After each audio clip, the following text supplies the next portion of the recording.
A very good morning to all of you. Sorry for the slight delay that we have today in the class. I hope that the audio and the video, everything is working fine. Please give me a thumbs up if you feel everything is good.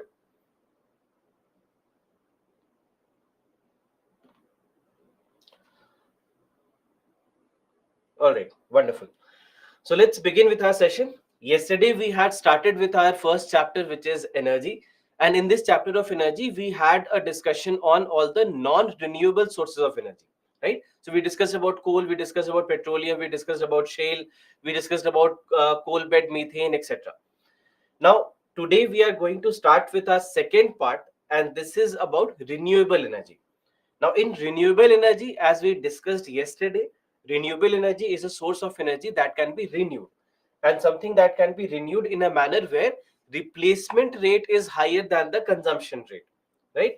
So, when we look at these kind of resources, these are the resources that become the energy future for the world. And that's why you'll see that a lot of investments that have been happening in the energy sector, whether in India or across the world, you'll find that most of it has been happening in renewable energy. We have been trying to look for new sources of energy. We have been trying to optimize the existing sources of energy. We are trying to enhance the productivity of all the sources of energy that we have, and we are trying to build an alternative to coal, petroleum, and natural gas, and for very obvious reasons, and you know the reasons, right? So there are two basic problems that we have with fossil fuels. One, pollution, huge amount of pollution, whether air pollution, water pollution, land pollution. It does cause a lot of pollution. And at the same time, the other aspect of global warming. So these are two major factors which has compelled us to move away from coal, petroleum, and natural gas. And at the same time, also the fact that these are available in limited quantity, and because of that also we have to find alternatives, because we cannot forever rely on these sources. Now, for example, let's say when you talk about India, the coal reserves in India is estimated to be for the next almost 130 to 140 years. So after next 140 years, India wouldn't even have coal, the coal deposits that we have in India, and then we will be completely dependent on imports of coal. So this will not be an ideal scenario, because when you look at the energy, uh, uh, electricity rather, in India today, almost 55 to 60% of electricity generation that happens in India is happening through coal. So 55 to 60% of energy, or 55 to 60% of electricity is based upon coal. So that's why we have to understand that we have to move away from coal, otherwise there is no energy future that we have, and this will be a very problematic scenario in the next 100 odd years. This is where renewable energy and the various sources of renewable energy, they come into the picture. Now today when we look at India, and when we understand where exactly we are with regards to renewable energy, we see that a total the there are few data points that you should know, that India has aimed to achieve 500 gigawatt of installed renewable energy capacity by 2030. So total renewable energy capacity that we want to build is 500 gigawatt by the year 2030. Now understand this word first of all, installed capacity. This is a word that you will very often come across. This is a word that you will very often come across whenever we talk about energy. Installed capacity. Now, installed capacity basically means what exactly is the maximum capacity that any power plant has. So, for example, let's say we have a power plant which has a total installed capacity of 1 megawatt. All right. If it has a total capacity of 1 megawatt, then it simply means that under ideal conditions, all right, under ideal conditions, under all the best conditions possible, the maximum energy that that plant could generate is 1 megawatt. But practically it could be generating a lot less energy also. So for example, maybe it has a capacity of 1 megawatt, and what it is generating is only 200 kilowatt and nothing more than that. So only 20% of the maximum capacity is what it is functioning at. So it might so happen that it is functioning only at 20 to 25% and not more than that. And but when we look at the maximum capacity, we say that it is the installed capacity. All right, and that's why whenever you look at all these numbers, you will find that numbers will always either talk about production, that this much energy production happened, or they would talk about installed capacity. So here whenever we are looking at any target numbers, largely the target numbers will always be in the terms of installed capacity. Now, overall, India is aiming that we should have a total of 500 gigawatt of installed capacity by 2030, out of which we are planning that we should have a total capacity of at least 280 gigawatt with the help of solar energy. With wind energy, we want that we should have an installed capacity of 140 gigawatt. And overall, there are others also. So just understand all these resources that we are talking about. One, of course, is solar energy. So one is solar energy, second is wind energy, third is biofuels. Then we are working now on geothermal energy. And then we have something called as small hydroelectricity power plants.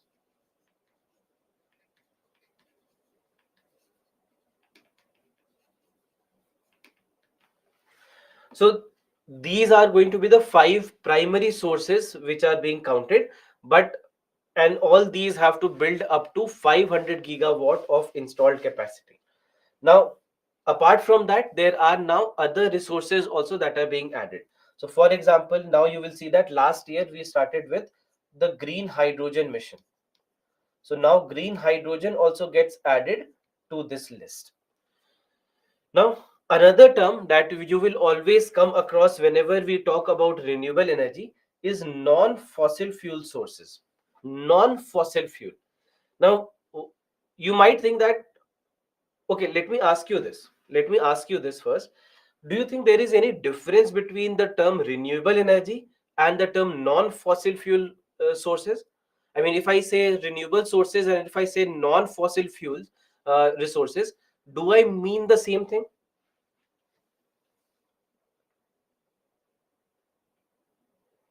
Okay, so I see that you are divided here.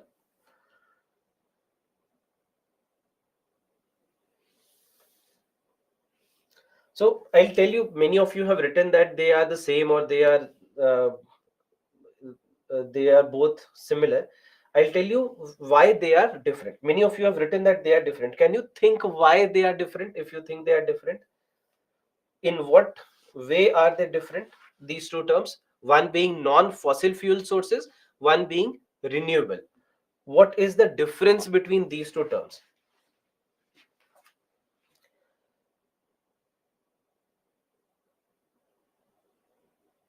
Okay, Rajneesh, you are along the correct lines.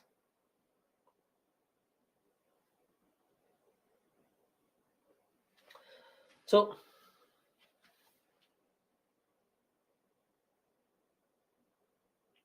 let me tell you what.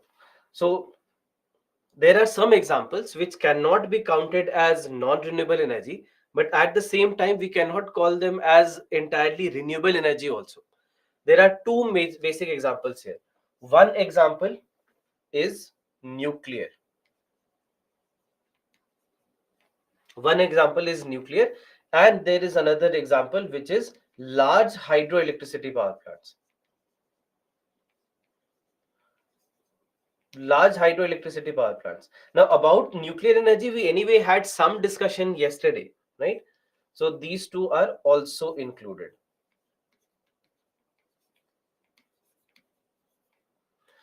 Now, we had some discussion around what is nuclear energy and why we cannot say that nuclear energy is completely renewable or completely non-renewable. But can you think of what's the problem with large hydroelectricity power plants? Why are we not calling them as renewable, or rather we are calling them as non-fossil? What's the problem with big dams? What are the problems with big dams, and why do we don't want to count it as renewable energy?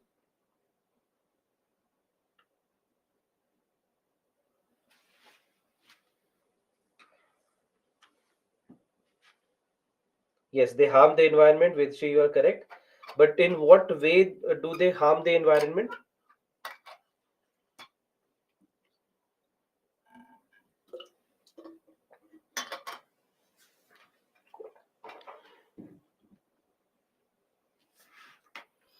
So mainly, I tell you, the basic problem that we have with large hydroelectricity power plants. You might have seen very big dams here and there, and they are sources of electricity. They generate a lot of electricity in India.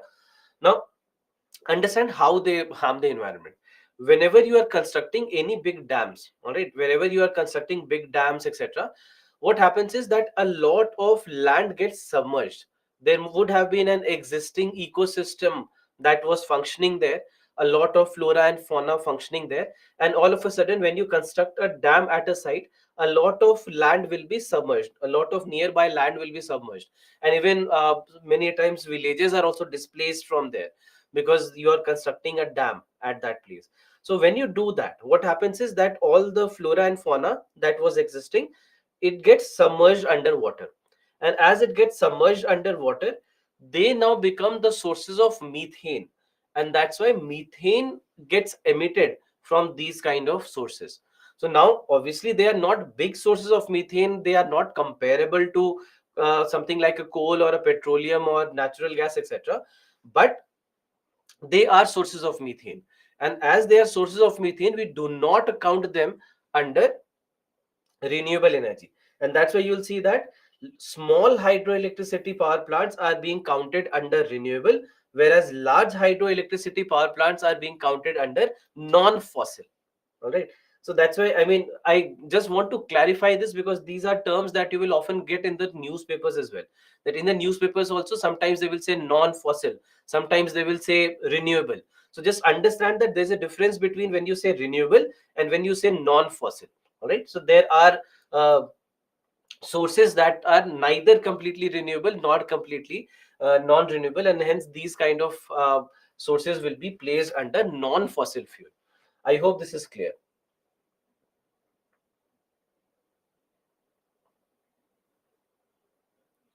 In any doubt in this, that what's the difference between renewable and non-fossil sources?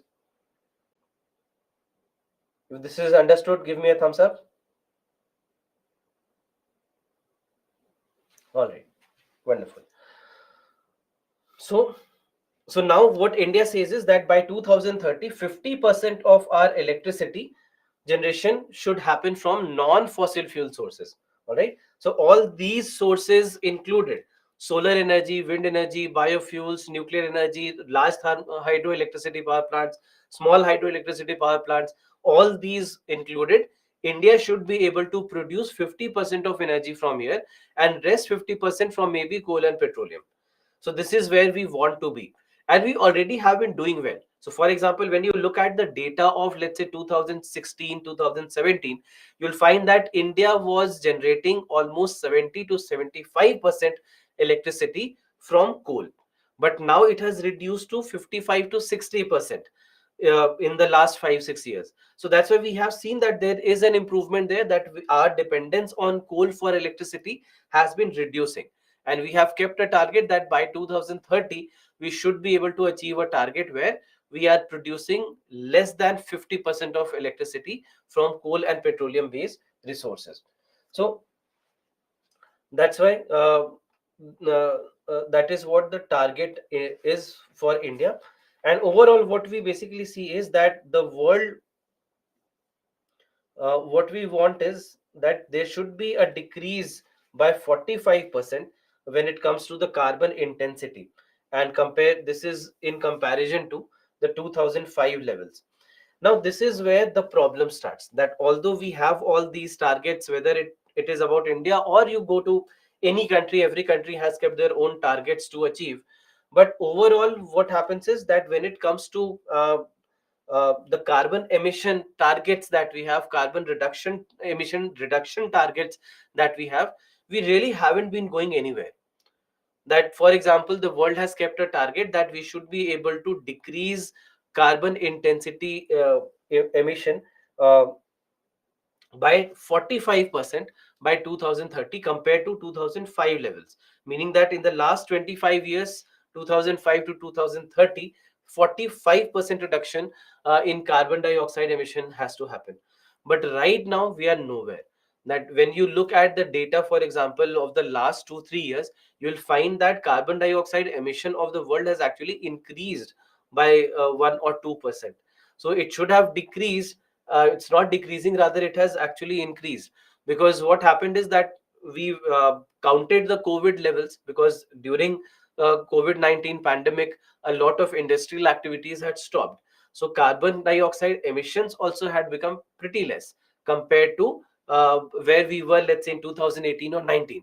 So that's when now, by 2020 and 2021, because of significant decrease in industrial activities, the carbon dioxide emissions also started to decrease.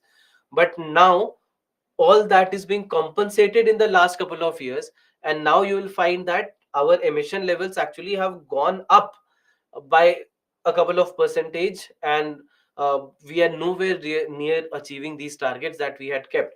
And these are targets that the world had kept for itself as a part of the Paris Climate Summit of 2015. That is where a lot of targets were kept. A lot of uh, participating countries had kept very significant targets, very, you can say, steep targets for themselves for the coming years. But unfortunately, right now we do not see the world moving anywhere in these kind of scenarios. And we already see that when it comes to the global temperature rise, it already has been able to, it has been constantly crossing 1.7, 1.8 degrees Celsius from the pre-industrial levels, and it has even touched 2 degrees Celsius in certain cases. So that's why we already are in a situation where we are not doing any justice to the planet. We are not doing anything for the planet, I would say. Any climate summit that happens, every time you'll see that there will be a lot of discussions, there will be a lot of debates, there will be a lot of targets that every country would keep. But unfortunately, a lot of countries are never adhering to those targets that they had kept for themselves. And unfortunately, this is leading to a situation where the planet might become unlivable in the coming generations. The problem is that we are in no mood to hurry up. When you look at how the world summits have been happening and how the world discussions have been happening, it's more of a blame game that happens between countries. That the developing countries, like, let's say, India, China, South Africa, etc., would always blame the developed countries, saying that you have emitted a lot. And the developed countries will say that, now look, now we are not emitting anymore, now you are the ones who are emitting, so you are the ones who have to stop. So unfortunately, this is a kind of conundrum that everybody is in, and nobody is really taking that matter up. India, relatively, I would say, in that sense, has been doing better, because a lot of targets that we have kept, although we have not been able to achieve all those targets, yet we at least have been able to add to the capacity. And that's why all these things become very crucial from that perspective, for us to also understand that all these data points that we are looking at, and all those targets that India has kept or world has kept for itself, how exactly they are going to uh, look in the coming years, and what we have to do for achieving all these targets, it becomes very, very important. So what we'll do is we'll discuss about all the different sources of energy, and one by one. So first and foremost, and the most important one, I would say, is solar energy. Now, solar energy, when it comes to it, what we understand is that this is an energy source which is the most important energy source right now for us, where we see that the capacity addition that India could do potentially is the highest. And that's why we do rely on solar energy a lot for building an energy future, building an energy secured future. Now, when it comes to solar energy, there are various ways in which solar energy can be used. Now, overall, when it comes to solar energy, the current installed capacity that India has as of last month is 72.3 gigawatt. So 72.3 gigawatt is where we are. Now, overall, when you look at the targets that we have, the targets are very steep. There are a lot of different ways that we are trying to add to the energy that we see, energy targets that we have. So initially we had a target, a 2022 target, and for 2022 the target initially that we had kept was for 100 gigawatt, and we were able to reach by 2022 end, we were able to reach approximately 63.5 gigawatt. Now, overall, what happens is that it might so seem that okay, we were not able to achieve the targets, but still, the way we have been growing, the pace at which we are growing, we have been among the top four countries in the world with regards to the growth percentage that we have seen in solar energy capacity addition. So, we have been adding a lot of capacity with solar energy, and this is where we have to see where we are headed in the coming years. Now, overall, when it comes to the use of solar energy, there are different ways in which we can use solar energy, and largely there are two: one called as solar thermal, and the other one called as solar photovoltaic. All right. So, on the earth, these are the two ways in which we can use energy. Outside the earth, there are other ways also that people have been able to use solar energy, but only in films, unfortunately, until now. But when it comes to the use of solar energy, there are two ways in which we are using it: one called as solar thermal and one called as solar photovoltaic. Now, understand these terms. One is solar thermal. So, therm is a term associated with heat. So, that's why when we are using the heat of the sun, when we are using heat of the sun, then in that case it is called as solar thermal. So there are solar cookers, there are solar water heaters, etc. So all these will be counted as solar thermal. Then apart from that, the other one is solar photovoltaic. Now understand this term also, solar photovoltaic. So there are two terms, one is photo and one is voltaic. So photo is associated with light. Photo is a term associated with light, and voltaic is a term associated with electricity. So photo is light and voltaic is electricity. So that's why when we are making the use of light of the sun for electricity generation, then in that case we say that it is solar photovoltaic. All right, this is what is called as solar photovoltaic. So basically electricity production from uh, the light of the sun. So this basically is, that's a solar photovoltaic, means electricity production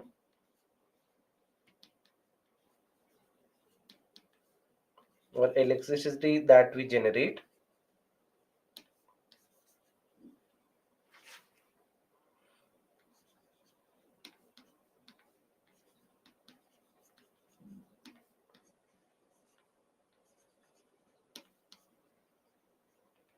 from the light of the sun.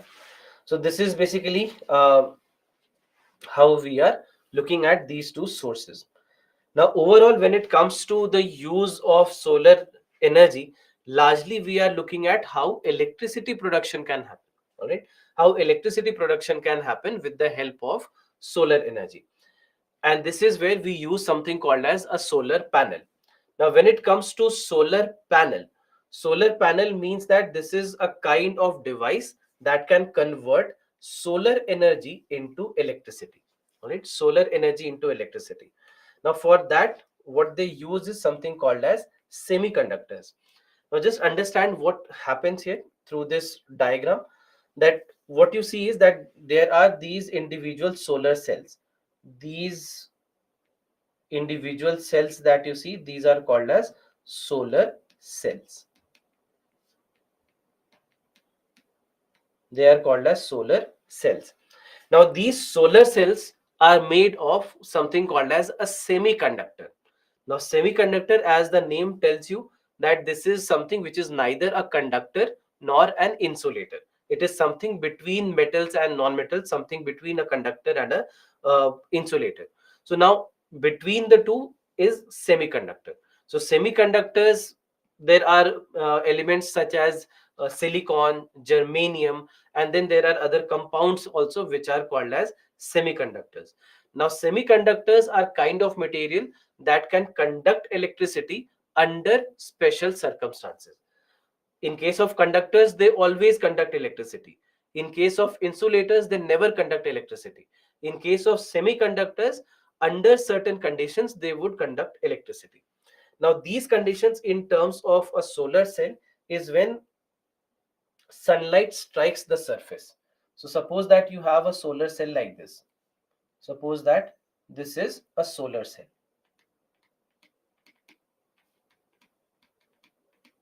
Let's say this is a solar cell, and inside the solar cells you have electrons, and these electrons are randomly arranged right now. All right, these electrons are randomly arranged. When the sunlight strikes, when the sunlight strikes the semiconductor, what happens is that all these electrons that we have inside the solar cell, all these electrons, they would arrange in a certain direction like this. All right, they would arrange in a certain direction, and because of this arrangement of electrons, now the flow of charge starts. And flow of charge starting simply means that now the flow of electricity starts inside this semiconductor. So these semiconductor based solar cells will start conducting, will start the flow of electricity when sunlight uh, passes through them. All right, so this is how a solar cell works. So semiconductors basically are materials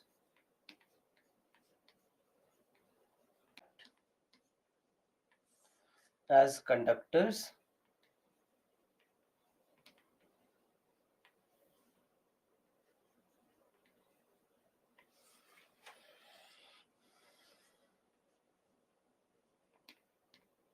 under certain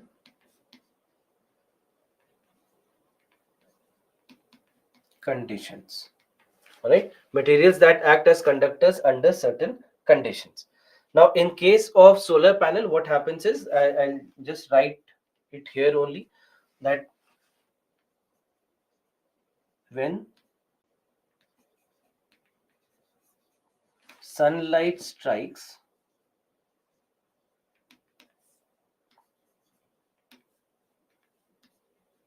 the solar cell,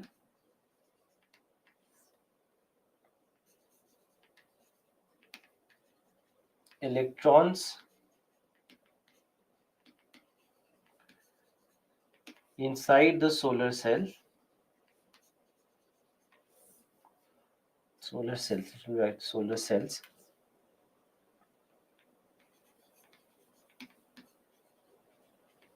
get arranged in a certain direction,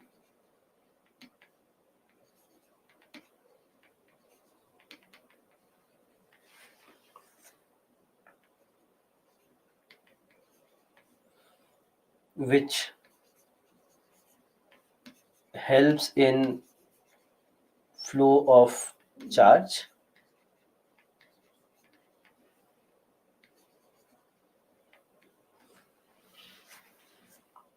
thus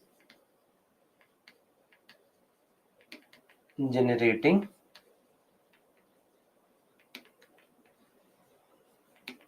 electricity. All right, so this is basically what happens in case of a solar cell which is based on a semiconductor. So now what happens is, now we start getting uh, now what happens is that we start getting electricity from here on. The electricity that we get here is called as direct current. The electricity that we get here is called as direct current. And direct current is a kind of current where you have a unidirectional flow of electricity, right? When the electricity flow or the charge flow happens only in one single direction, then in that case it is called as direct current. Now this direct current can be stored. So for example, let's say your batteries, any battery, whether it is your mobile phone battery or a laptop battery or any XYZ battery that you've seen, all these batteries, they have stored electricity. So wherever you have stored electricity, this is where direct current works. All right, direct current works where you have a unidirectional flow of charge. Whereas in case of the electricity supply that is provided to our homes, there is another form of electricity which is called as alternating current. All right, it is called as alternating current. So now in case of alternating current, what we observe is that alternating current would be where there is a change in direction multiple times every second. So there will be a change in the flow of charge, I mean in the direction of the flow of charge. So that's why alternating current, all right, that's why it is called as alternating current. So alternating current is the one that is supplied to our homes, and direct current is the one that is stored electricity. So now what we get here is direct current, and this direct current can also be converted into alternating current with the help of something called as an inverter. Now you might have come across inverters, that you might have heard that there are inverters which maybe some of you are also using, that where the inverter would provide electricity when electricity supply is cut off. So as soon as electricity goes off, inverter will start working. So what does this inverter do? This inverter is a device which is connected to another battery, and the battery has been charged all day long. So now that the battery is charged, it is connected to an inverter. As soon as electricity supply is cut off, this stored electricity will start converting from stored electricity into alternating current, and it will be able to supply electricity to the houses. So in this manner we see that this is how we would be making the use of inverters to convert direct current into alternating current. So DC is converted into AC with the help of an inverter. So inverter is any electrical device that will help in the conversion of direct current into alternating current. Now, overall, when it comes to solar energy, another very important segment where we are trying to add energy capacity is through solar pumps. Now, so with regards to solar pumps, we have seen that the government of India has had very specific targets. All right, we have had very specific targets, and all these targets have been kept in a manner that will be able to uh, reduce our dependence on fossil fuels. Now, for these solar pumps, we started a program in 2019 called as the PM Kusum scheme. So PM Kusum scheme was started in 2019, and this PM Kusum scheme basically is about increasing our capacity with regards to solar pumps in the country. Now, how exactly are we doing it? We are basically, with the help of this scheme, we are trying to replace the diesel pumps with solar pumps wherever possible. So wherever necessary and wherever possible, we are trying to basically take away all the diesel pumps, and instead of diesel pumps, now solar pumps are being provided to the farmers. So in agricultural sector, this is where we see that it will have a big impact. And how exactly it will have a big impact? Just understand this, that first and foremost you are using solar pump instead of diesel pump. All right, solar pump instead of diesel pump, it simply means that now your reliance on diesel, which is a fossil fuel, will be less. So that is one. So environmentally it will be friendly. That's the first advantage. Second advantage for the farmer, that the farmer will not always have to keep on buying diesel, because obviously diesel pumps run on diesel, so you'll have to keep buying diesel. So for them also the reliance on diesel decreases, and hence they don't have to keep on buying that diesel. So that's why advantage for the environment, advantage for the farmer, and then also advantage for the government, because when we are looking at these kind of scenarios, agricultural diesel will also be subsidized. All right, it will be subsidized. So agricultural diesel will be available at a cheaper cost as compared to the diesel that is let's say available in the uh, gas stations, etc. So from that perspective, the government also saves money because it doesn't have to subsidize on that diesel. So government has an advantage, the farmer has an advantage, and obviously the environment also has an advantage. And that is the reason why we are now looking towards replacing all the diesel pumps, and solarization of agriculture is what we are uh, trying to target. So the target here basically is solarization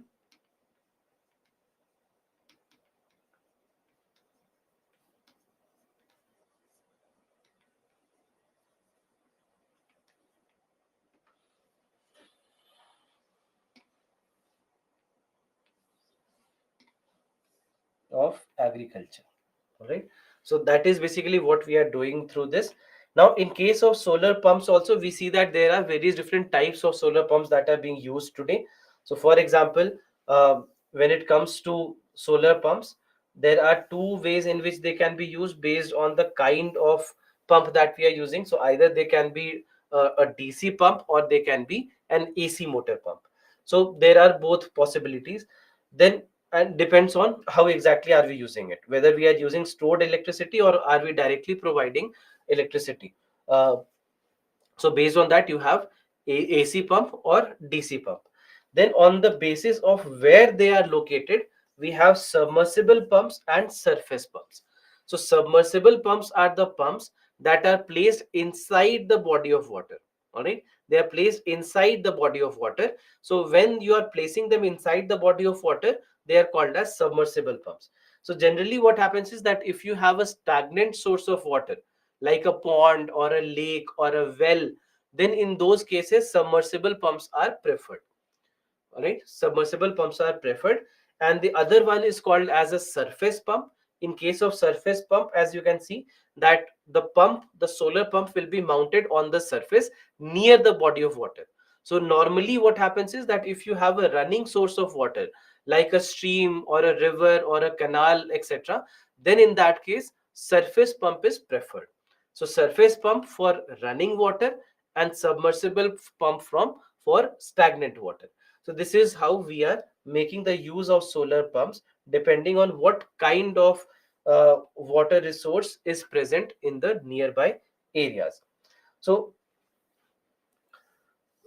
so that's why submersible pumps remains underwater, and whereas when it comes to surface pump is mounted at the top of water or adjacent to the water source. So in this manner, this is another way in which we classify the pumps.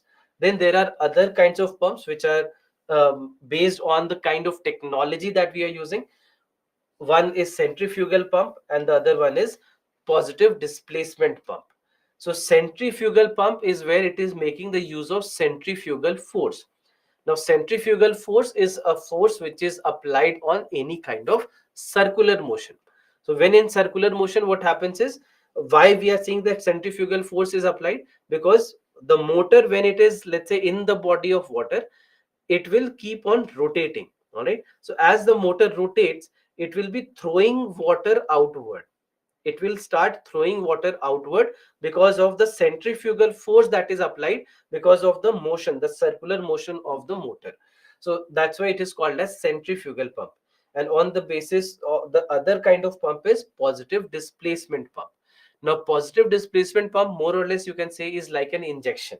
That what you will see is that in injection, when you start pulling, let's say through a vaccine bottle, or maybe if blood samples are being taken, so what we'll see there is that as you pull the piston, the level of the vaccine or the level of blood or water, etc., will rise in that injection, because there is a pressure difference that we create, and because of that pressure difference you are able to pull it. Similarly, here also you have a piston.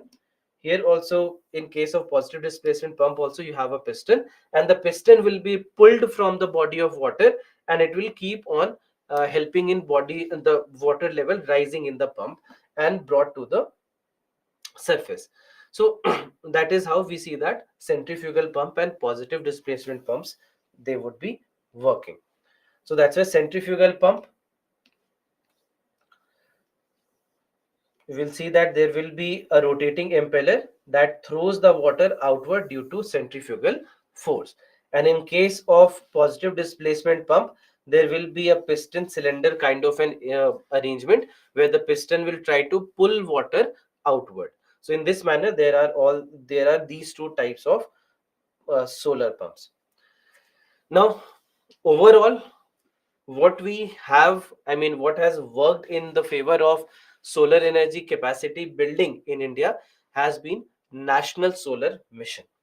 So National Solar Mission is a mission that we have taken as a target for solar energy capacity, adding to solar energy capacity.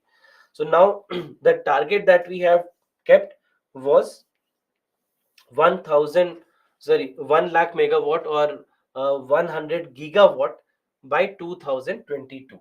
Out of this 100 gigawatt target, we were able to reach approximately 63.5 gigawatt of solar energy capacity, installed capacity, that is. Now, although these numbers look like we fine, we did not achieve the targets, yet when you look at the growth, when you look at the capacity addition in the world, you'll see that India is at the fourth spot with regards to solar energy capacity addition. So that speaks a lot about what we have been doing. Yes, there have been problems, there have been failures, there have been certain areas where we have not done very well. So for example, there is a scheme called as the Srishti scheme. Now, the Srishti scheme is where we did not really do very well, because what we uh, see there is that as a part of Srishti scheme, the target that we had kept was 40 gigawatt by 2022. All right, 40 gigawatt target was kept for 2022. Out of 40 gigawatt, we could achieve only 15.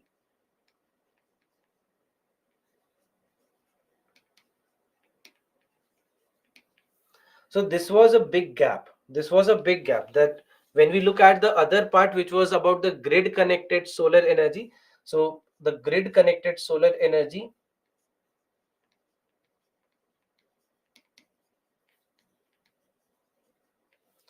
this had a target of 60 gigawatt. Again, the target for 2022 was 60 gigawatt. Out of this 60, we were able to achieve up to 48.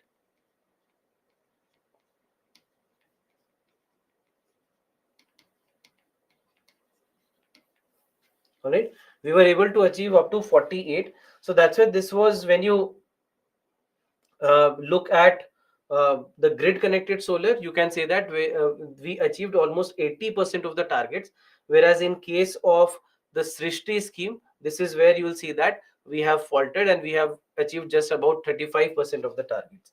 So if we had done better there, we might have gone closer to the targets. But now we see that again, they have launched phase 2 of the Srishti scheme. The government has launched the phase 2 of Srishti scheme, where they are now again looking to learn from the mistakes of the phase 1 and implement this scheme better. This basically is about rooftop solar. This is about rooftop solar, and grid connected is the other one. So, as a part of the National Solar Mission, we had kept an objective that India should be one of the world leaders when it comes to solar energy. And for that, we had taken various aims that we will look at long-term policy, we would look at large-scale deployment goals, aggressive research and development in the country, and domestic production of critical raw materials, components, and products. And this is where we also saw that some controversy also happened, because prior to this, you will see that largely all the solar panels that India was using were imported from countries like USA or China, etc. Now, as a part of this National Solar Mission, we obviously had to increase our capacity, right? We had to increase our capacity, and in this capacity addition, we obviously needed the help of the domestic industries, or domestic capacity building was required.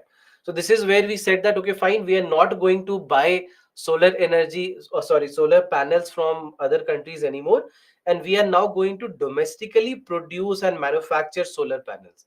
and solar panel manufacturing was made a part of Make in India.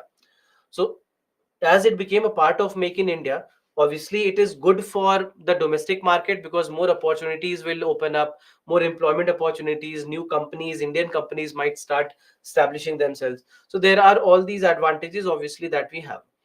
Now, at the same time, there were controversies internationally.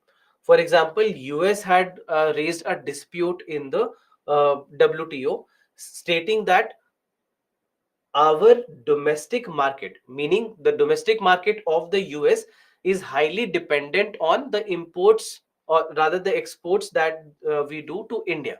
So as soon as India stops buying, then it simply means that there is no demand in the market. And if there is no demand, then there is no requirement of labor.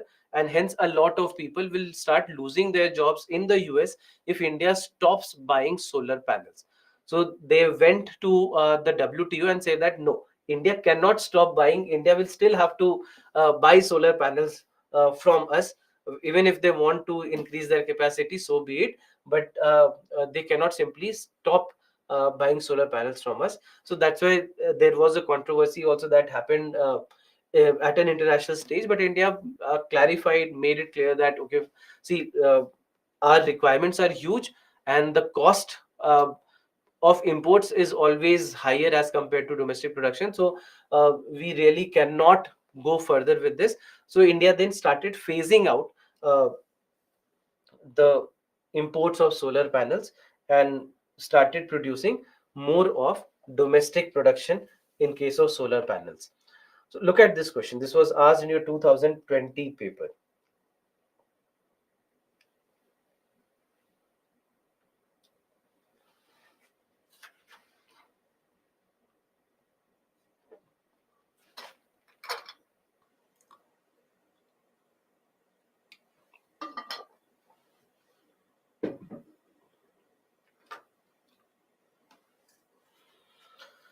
I'm launching the poll for you.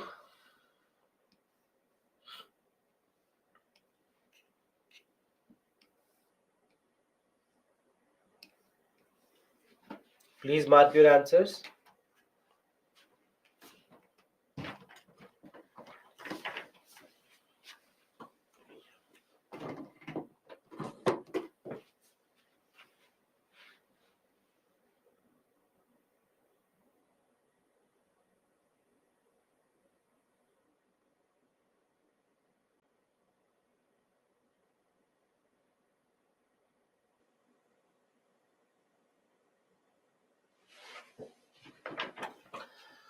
Wonderful. So as I see that 70% of you have marked D, which is the correct answer. Let me just discuss this with you.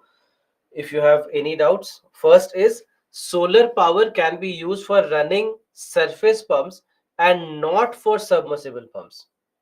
This is wrong. We discussed that you have both depending on the kind of water source that you have from where you need pumping.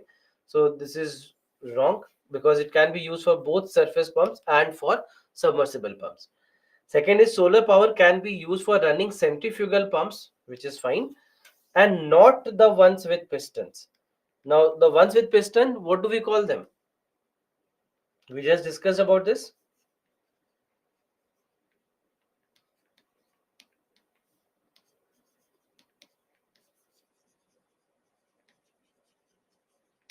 Positive displacement pumps, right? So that's why this is also not correct because we can use it for both. So statement 1 is also wrong.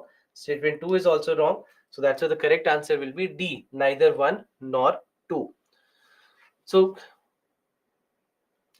just remember that both these statements are wrong. And see, many times this happens. I mean, when you get a question where all the statements are wrong, uh, then our mind starts playing with us, saying that if UPSC is given 2 or 3 statements, at least one of the statements should be correct. How is it possible that there are two well made statements and both of these statements are wrong? So many times we start thinking in that manner, thinking of the pattern and thinking of that whether D should be an answer or whether B should be an answer, instead of thinking about uh, the statements in front of us and thinking about the merit of the statements in front of us. So that's why you have to always remember that many a times this will happen, that all the statements given to you will be wrong. So if they are wrong, so be it, what can we do? So but in these kind of scenarios we is always, because inherently we are so positive in nature, that we always think that at least one of these statements should be correct. All right. Next, there are certain things that we are doing, as you can say, innovations in solar energy. And one of the primary innovations has been solar tree, the concept of solar tree, where we are looking at a structure where you have a single pillar like a tree trunk where all the solar panels are placed. Something like this. When you look at this, what you see is that there is a vertical structure, and then upon that, you have all the solar panels. Now, why? What is the advantage that something like this gives us? Can you think of what is the advantage that we have with solar tree?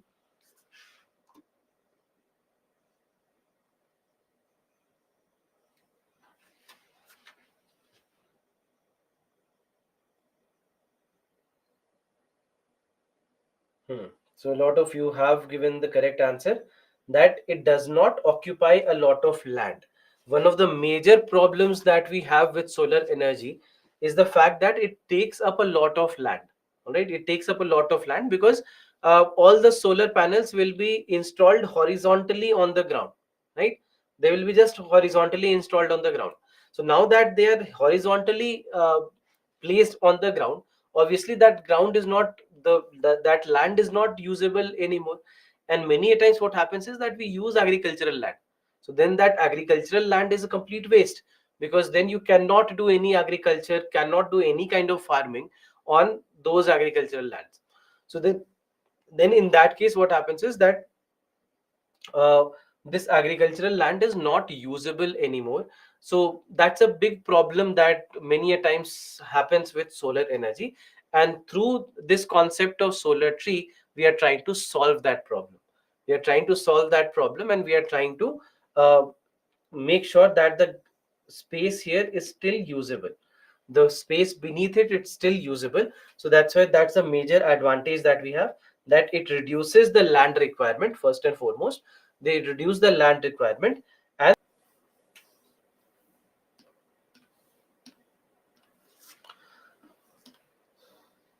is audio and video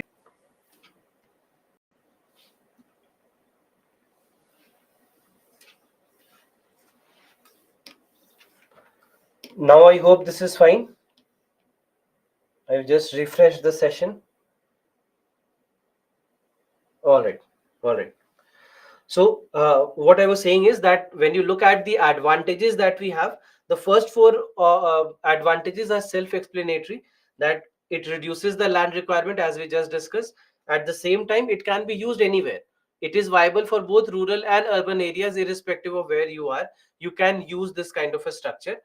Then it also obviously addresses the increasing demand for green energy. That solar energy obviously is a cleaner source of energy, so that's why this is something that also is very very helpful. Then it is also environmentally friendly, because no fossil fuel, no carbon emission, no pollution, etc. So that's why from that perspective these are advantages which you can say in a manner are self explanatory.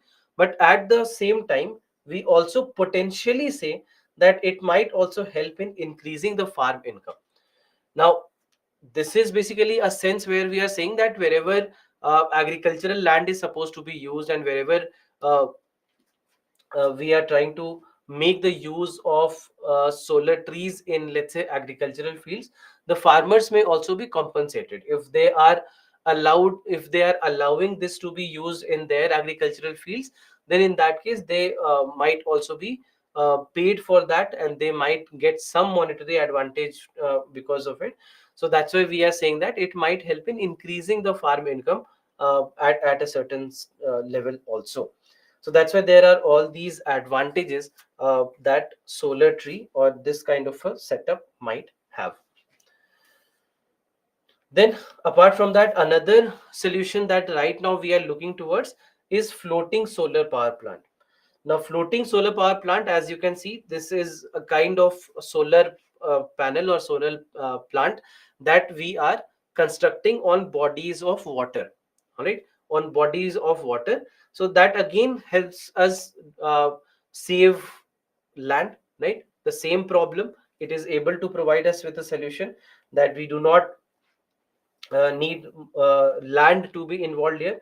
Now, overall, when it comes to floating solar power plants, again understand certain advantages that it will be able to add.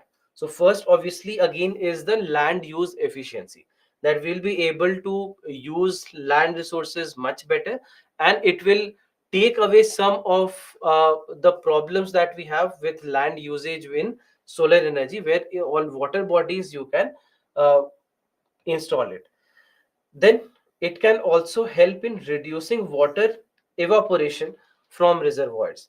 That because a lot of surface of water will be covered by the solar panels, it also means that it will reduce the evaporation and help in conservation of reservoirs and conservation of stagnant water resources.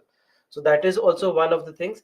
Then it might also help in improving the efficiency of the solar panels because of the cooling effect of water. So because of the cooling effect of water, the heat being generated uh, in the solar panels, that will be less, and hence the efficiency, the energy efficiency of these solar panels might be higher. And then it might also help in reducing the algal growth, because it will cover the water surface and it can help in reducing the growth of algae in the reservoirs. But at the same time, you have to understand that there is one potential issue also that it creates. Can you tell me what kind of issue it can create?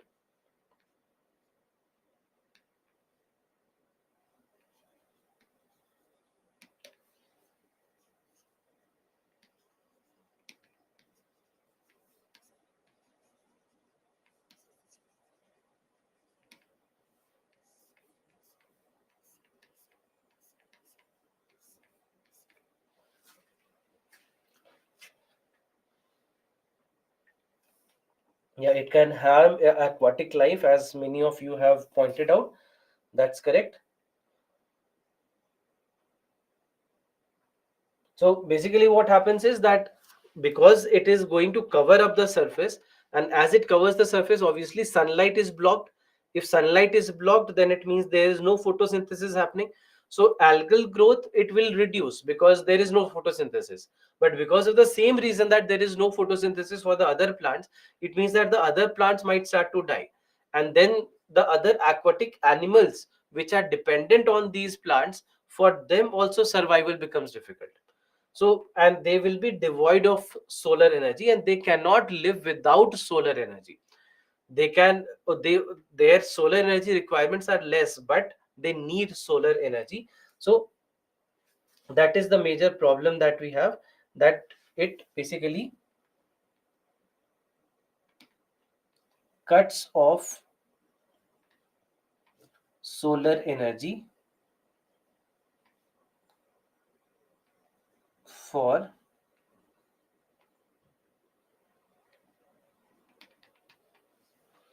aquatic plants and animals.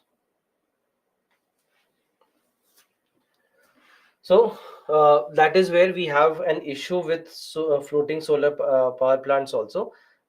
Overall, when we look at solar energy, what we understand is that there are a lot of advantages, and many of these advantages are self-explanatory for you.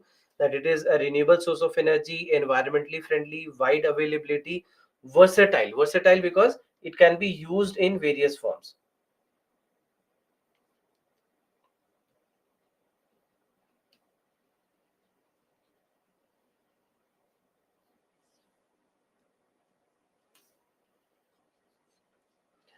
Then low noise, because when it comes to, let's say, coal-fired thermal power plants, there are a lot of machinery.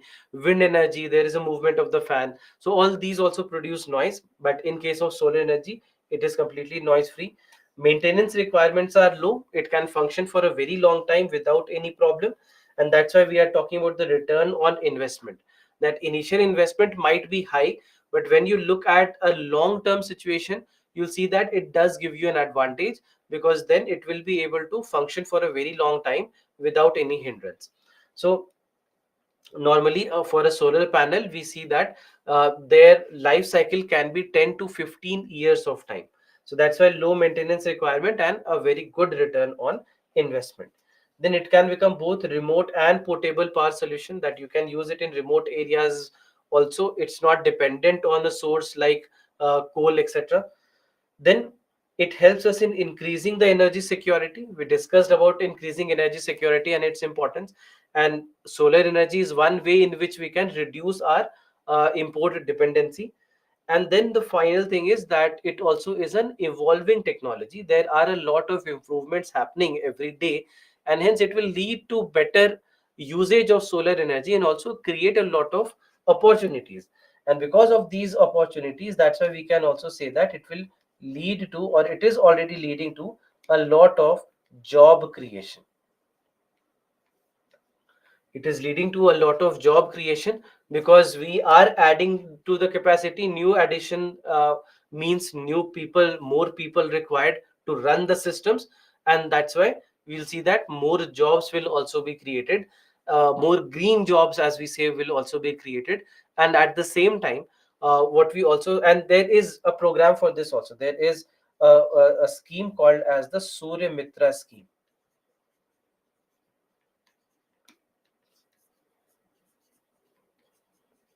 Surya Mitra scheme. Now, this Surya Mitra scheme is a scheme where what we see is that this is a, a skill development program by the government of India in solar energy sector. So, skill development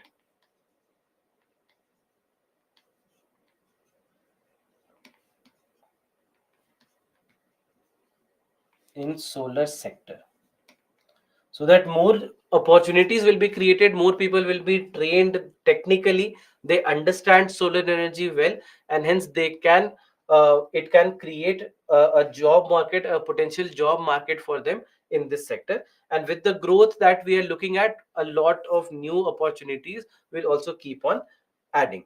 So that's why there are all these advantages that we have with solar energy. And then there are certain issues also that we have. First and foremost, it can be expensive. Initially it is expensive, but as I told you, that the return on investment is good. It is a daylight only solution, because as long as obviously you have the sun, then only you can generate solar energy, so that is a limitation. Then it is vulnerable to atmospheric conditions, cloudy weather, rainy season, or even air pollution for that matter. We see that there are all these things that can lead to less generation of electricity. So, for example, let's say take the situation uh, in the uh, North India right now. So, the fog, because of the fog situation altogether, the solar energy capacity reduces drastically, because solar intensity is very low, and because of that, solar energy production cannot really happen. So even smog kind of situation, or even let's say air pollution, also adds to these kind of problems. Then it has a large footprint. We discussed about the land requirement.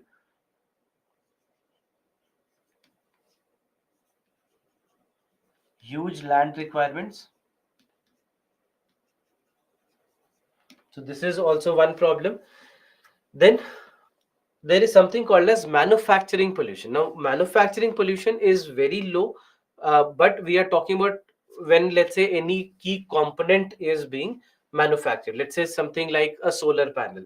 So when we are, sorry, when we are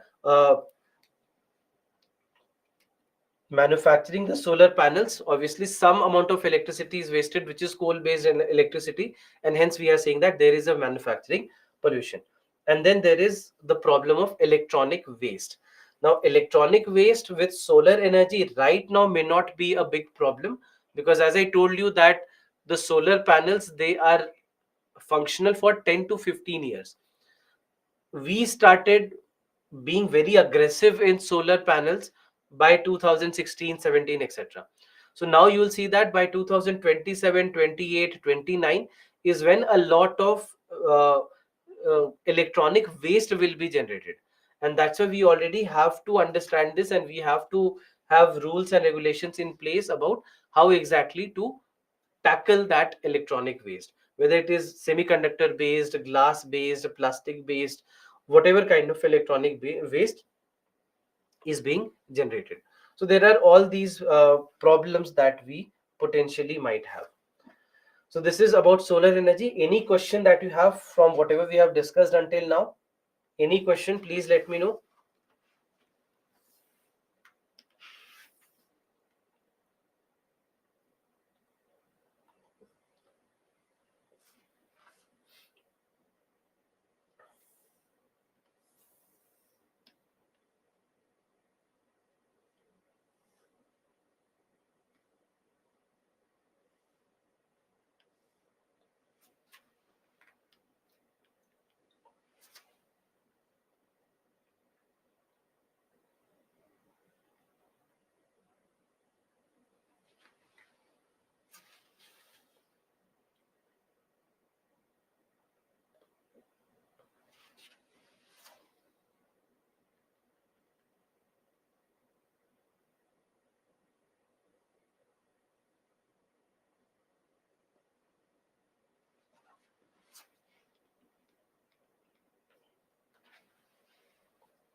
Please explain the cooling effect of water can increase efficiency of floating solar power plants.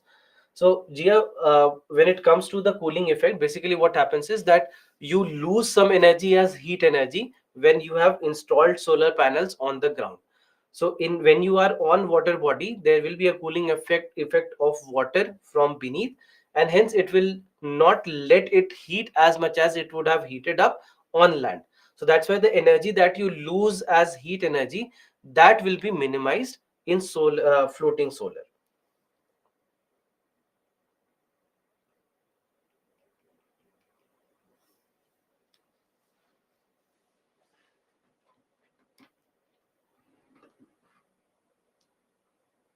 Electronic waves can also harm birds. Uh, it's a debated topic. We cannot really say yes or no to this.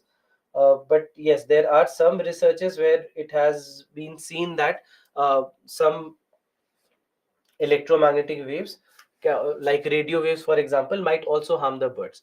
We'll discuss more about that later when we go to IT and communication.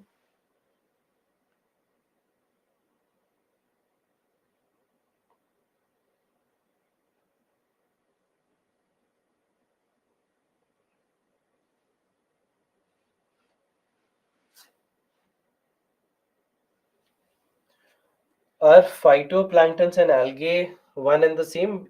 You can say that they are kind of algae, one kind of algae. If the electricity leaks, will it be short circuited? Uh, No, no, no. Okay, so I understand what you're asking. In case of floating solar power, no, that will not be an issue at all, because it will be well insulated from everything, and electricity from there on does not leak, and because it will be a DC current, unless because in case of DC current directly, it will not be a situation. Electric current basically, or electric shocks basically, are a component largely of the alternating current.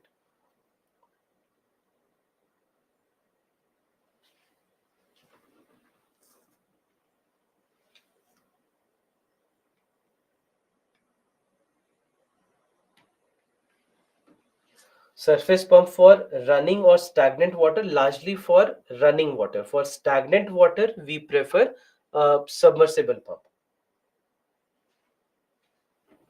Do we need to look at all the solar schemes by government of India? Not necessarily. Only uh, only the ones which are in the news, which, let's say, if there is a new target that they have kept, or there's a new let's say phase that they are starting. For example, I would say that the Srishti scheme is important and PM Kusum is important, because these are two schemes that now they have launched phase 2 for. So now what is phase 2, what are they targeting as a part of phase 2, etc. These things can become important from the perspective of this. Otherwise, there are a lot of different schemes that have been launched in solar energy.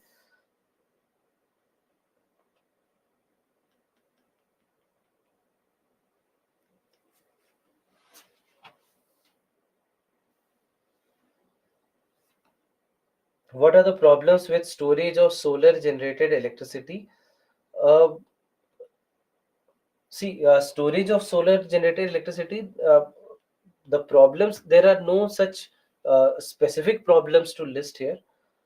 How do we store the thermal power plant generated electricity? Basically, see, all the electricity that is generated, all the electricity will be provided to the grids. All right, it will be supplied to the grids, from where on it goes to the power stations, and from there on, that goes to the electricity supply that has to be made to the households and the industries.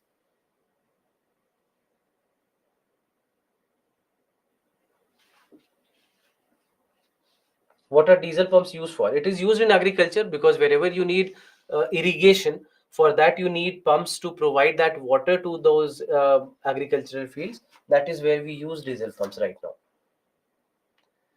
Is floating solar good for us? I mean, largely I would say yes, but we always have to look into the environmental aspect. It should not cause any environmental imbalance, so that always will have to be factored into uh, construction of any such power plant. International Solar Alliance. Yes, International Solar Alliance also has been one of the initiatives.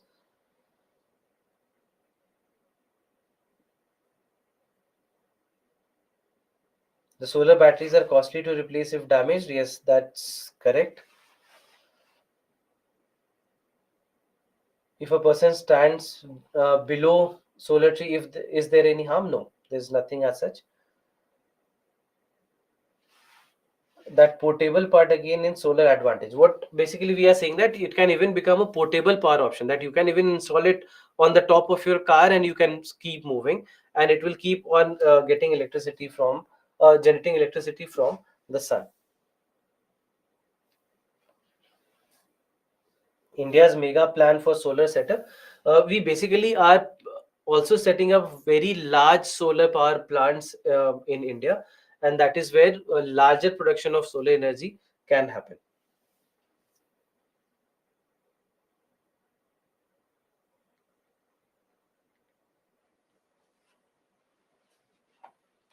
G20 target triple the renewable energy capacity. Yeah, that's true, but we have to see where we are headed. Targets, there are n number of targets that the world has kept.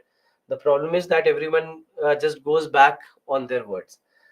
For example, US made a lot of promises in the Paris Climate Summit back in 2015. In 2016, their president changed. Donald Trump came in, and Donald Trump simply said that I don't believe in climate change. I believe that climate change is false. And then he said that whatever we had promised, I am not going to work on it.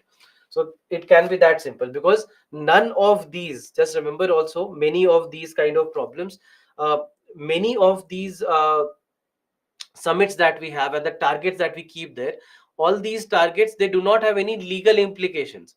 They're not legally binding. So you can take any target that you want. Even if you do not deliver on those targets, doesn't matter, because there is no legal implication, there is no ramifications from for you. So ultimately what happens is that uh, if a country wants to deliver on the promises, they can do it. If they don't want to deliver on the promises, nobody is going to question them on that. So unfortunately, many a times this happens, and we have seen that in case of US, that when Barack Obama was the president, he made all those promises. Then Donald Trump came, he simply withdrew all the money that was supposed to be given. And it's not that after coming of Joe Biden, he has reversed everything that Donald Trump had done. They are just continuing, and this is how US has played, not only during the time of last couple of presidents, but you look at the history of last 40-50 years, you'll see that they have acted in a very similar manner.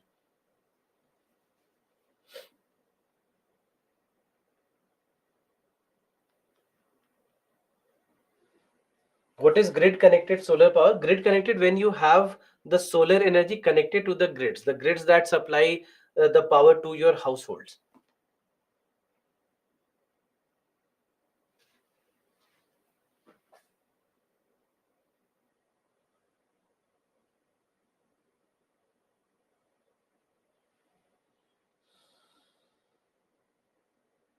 The last two data of the targets are related to the world, not India in particular. Yes, yes, yes, in the first slide, that's true.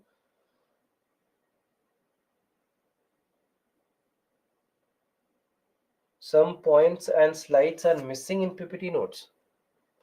I'll have to check that with the team. I'm not sure if that's happening.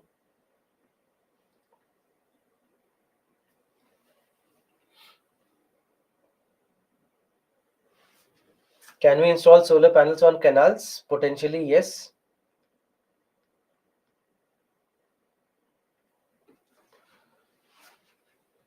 Does India have silicon reserve for creating solar plant? Uh, we do not really have a lot of it. If flora and fauna is submerged, then why are they called non-fossil? When vegetation is submerged in the production of coal, we call it as fossil. So, see, it's not about whether the submergence is happening or not. It is being called as fossil mainly because you are deriving that energy from fossils, from the prehistoric remains. But here it is not about getting energy from that fossil. Energy that you are getting from water. We are just saying that because of submergence, methane production will happen, and hence we should not call it as renewable.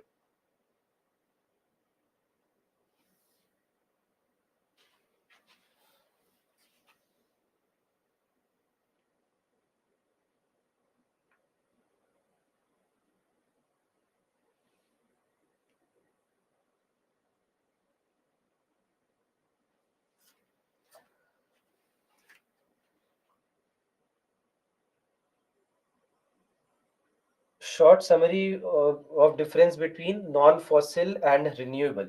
Non-fossil, as I told you, renewable means anything that can be renewed and that has a higher replacement rate than the consumption rate. Non-fossil, where we say that these are not renewable, these are polluting. They can either be polluting sources, or there are some components which do not completely align with the concept of renewable. That is where we, for example, we discussed about nuclear energy yesterday also, that nuclear energy is not completely renewable or completely non-renewable. Same is the case of large hydroelectricity power plants, because they would also release some methane, and hence they are polluting sources. You can say not really polluting, but compared to renewable energy, they do have greenhouse gas emissions. So that's why they are called as non-coal, non-petroleum, or non-fossil based sources. I guess it's not a live class. This is a live class. This is, I mean, why would you say that?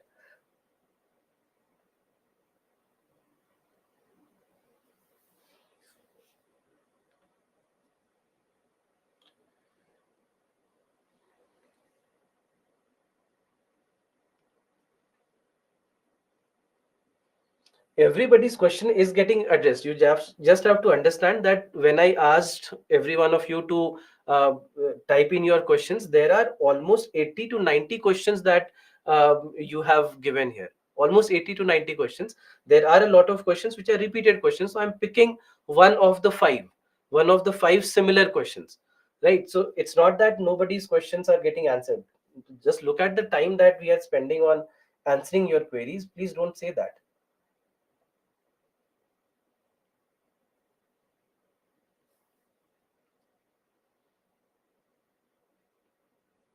We wake up at almost 4:30 a.m. in the morning so that 6 a.m. classes could start on time. So uh, this is not how you should take things.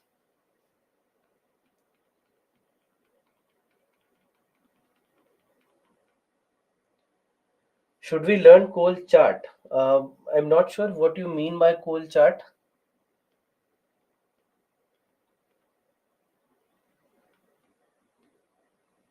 In rainy season, solar energy doesn't work effectively. Then what do farmers do? It's just think of this.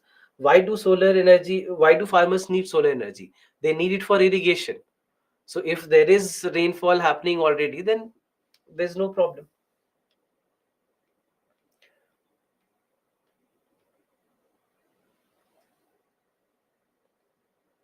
On our home roof, can we make solar plant? Yes, yes, we can. You can simply get in touch and you can actually get it done.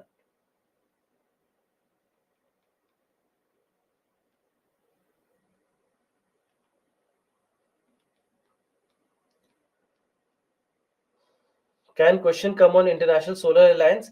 I would say not anymore, because it's almost an 8-year old topic now. So chances are less. And also, they have already asked a current affairs question based on International Solar Alliance. Chinnaswamy Stadium is a good example of rooftop solar panel. Yes, yes, yes. Actually, it is. Manufacturing pollution, the kind of pollution that happens because of manufacturing of some solar component. All right, like solar panel, when you are manufacturing, you are obviously using electricity to do that, and hence it is also counted there.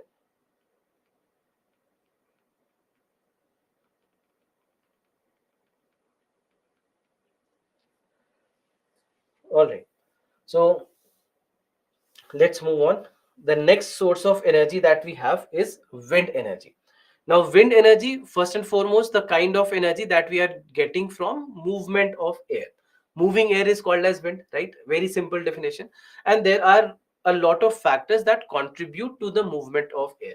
So where we are talking about the differential heating of the atmosphere by the sun, the irregularities that we have on the surface of the earth, and even the rotation of the earth, all these are factors that lead to wind. Now, when it comes to wind energy, again, India has been doing very well with regards to wind energy. It again, when you look at the data of wind energy capacity addition, India again lies on the fourth spot, fourth fastest country when it comes to wind energy. Now, wind energy capacity addition.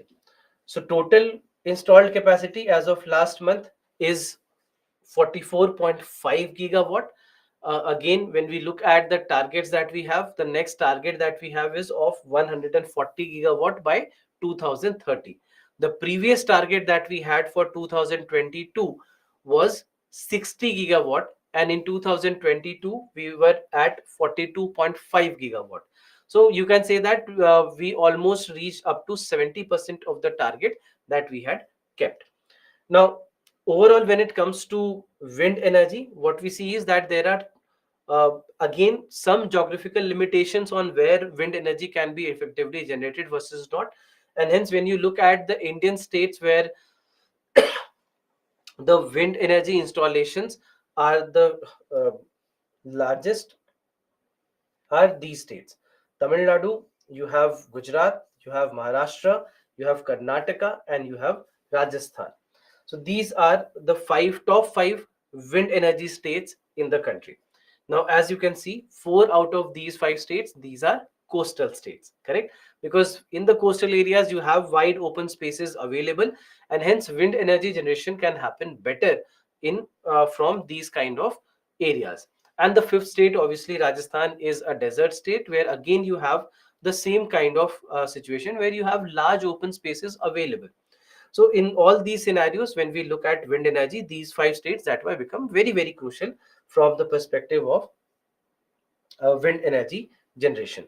So overall, when it comes to wind energy, what we are looking at is a conversion of kinetic energy into electricity. Kinetic energy because of the movement of air. What is kinetic energy? Energy that you generate because of movement. Any energy because of some kind of motion. So that's why here what happens is that the wind is rotating the fans of the windmill, right? And as the fan rotates, this is what generates kinetic energy, and the same kinetic energy will be converted into electricity. All right. So this is basically what we are doing. That kinetic energy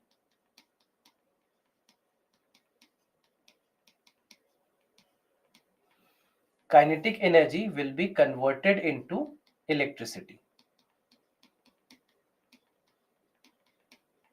Kinetic energy will be converted into electricity in case of wind energy.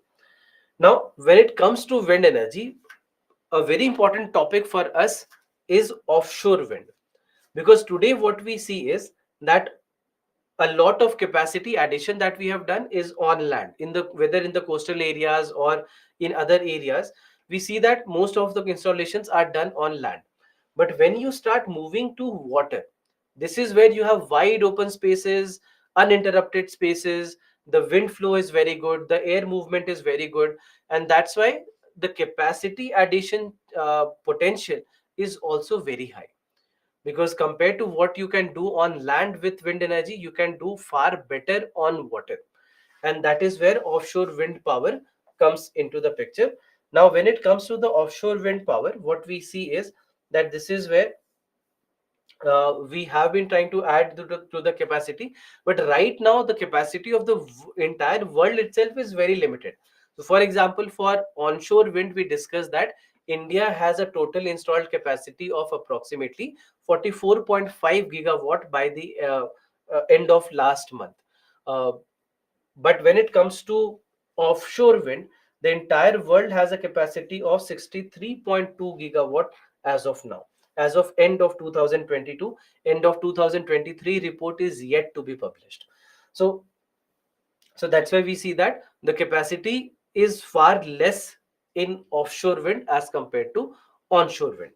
But now what we have seen is that there are a lot of efforts being made. A lot of efforts are being made. So for example, 8 zones of the coast of Gujarat and Tamil Nadu, they have been identified as potential offshore wind energy zones. So this is where now we are starting to take pilot projects. The first pilot project is coming up in Gujarat, where for the first time we are looking at offshore wind, understanding of offshore wind, and at the same time, a lot of research is happening in the state of Tamil Nadu as well, because there also we are looking at the potential and how to add to the capacity of offshore wind. So in India, we are obviously doing that. Worldwide also we see that a lot of countries are making a lot of effort. For example, one of the you can say biggest efforts are being made by China, where we see that China has been working a lot on its offshore wind energy capacity.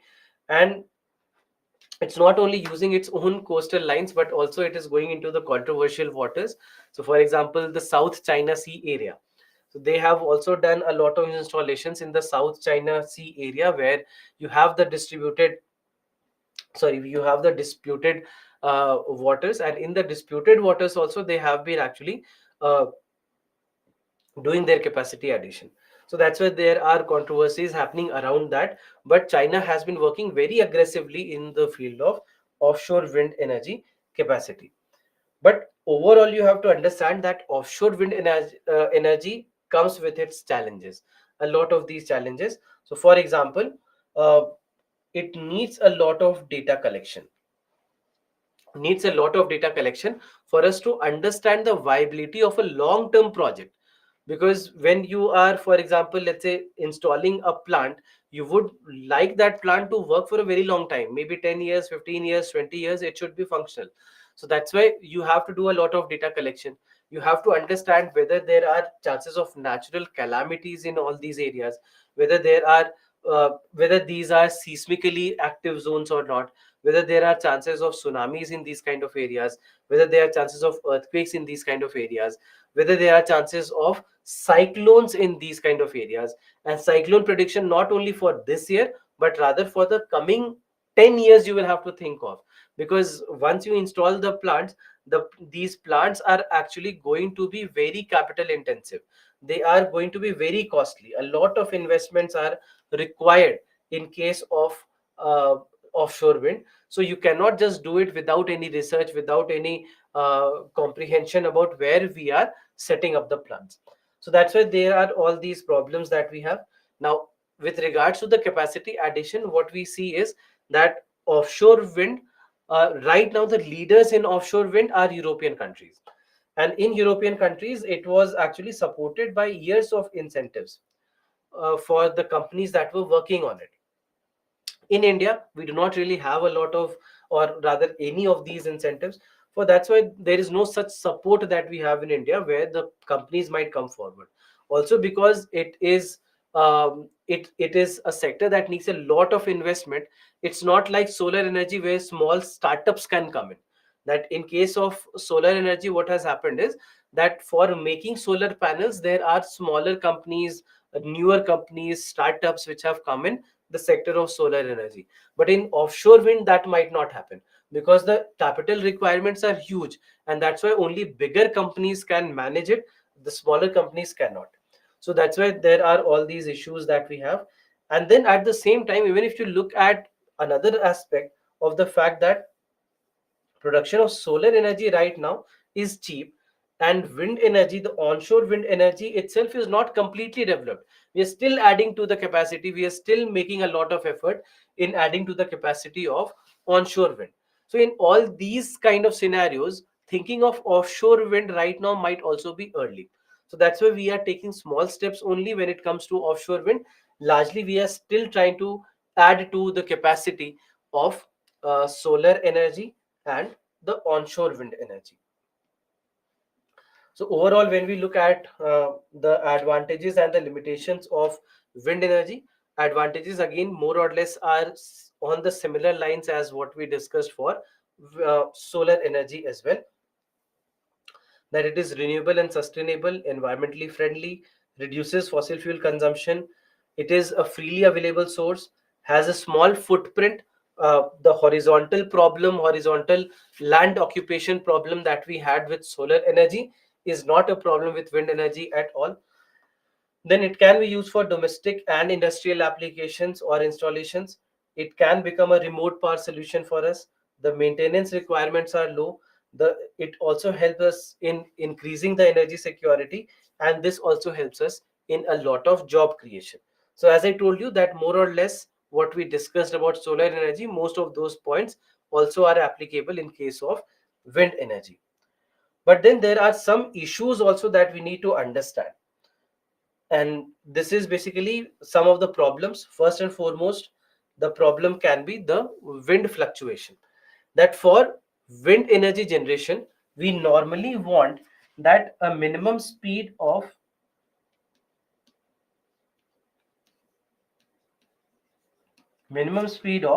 15 kilometers per hour should be maintained. If 15 kilometers per hour is maintained, then you will be able to generate electricity well from wind energy. So but many a times there are fluctuations, you cannot even predict a lot of these fluctuations as well. So that's why there are issues that you have, and hence the production might not be as good as the installed capacity is. Then installation is expensive. Goes without saying that installation is expensive, but again the return on investment here also will be good over a long duration of time. Then there is a problem of noise pollution also, because of the constant movement of the fans of the windmills. It might not be very pleasant experience for everyone who are living nearby. Most important problem to understand is the threat to wildlife. Now, first picture, if you see, what you see is that there are birds which are flying where you have a windmill. So what happens is that because of the movement of the windmills, the flight of the birds will be hindered, and the birds will not be able to fly in that area. They will be restricted in their movement, and they need to move for various different purposes, including food collection. So they may not be able to even feed themselves properly because of the movement, because they also understand the threat that they might collide with it, they might lose their life, and hence they'll start avoiding that area. So then they will their habitat basically gets destroyed because of it, that the habitat might be destroyed, and they might have to look for new areas and move to new areas, which is never going to be easy, because obviously every ecosystem has its own food web, and there are organisms, there are animals, there will be birds which will be a part of that food web in that ecosystem. So for a new bird to come from another habitat to a new ecosystem will never be easy. So that's why it can lead to further complications in the ecological balance. At the same time, there have been certain other issues as well. For example, this bird that you see here, the great Indian bustard.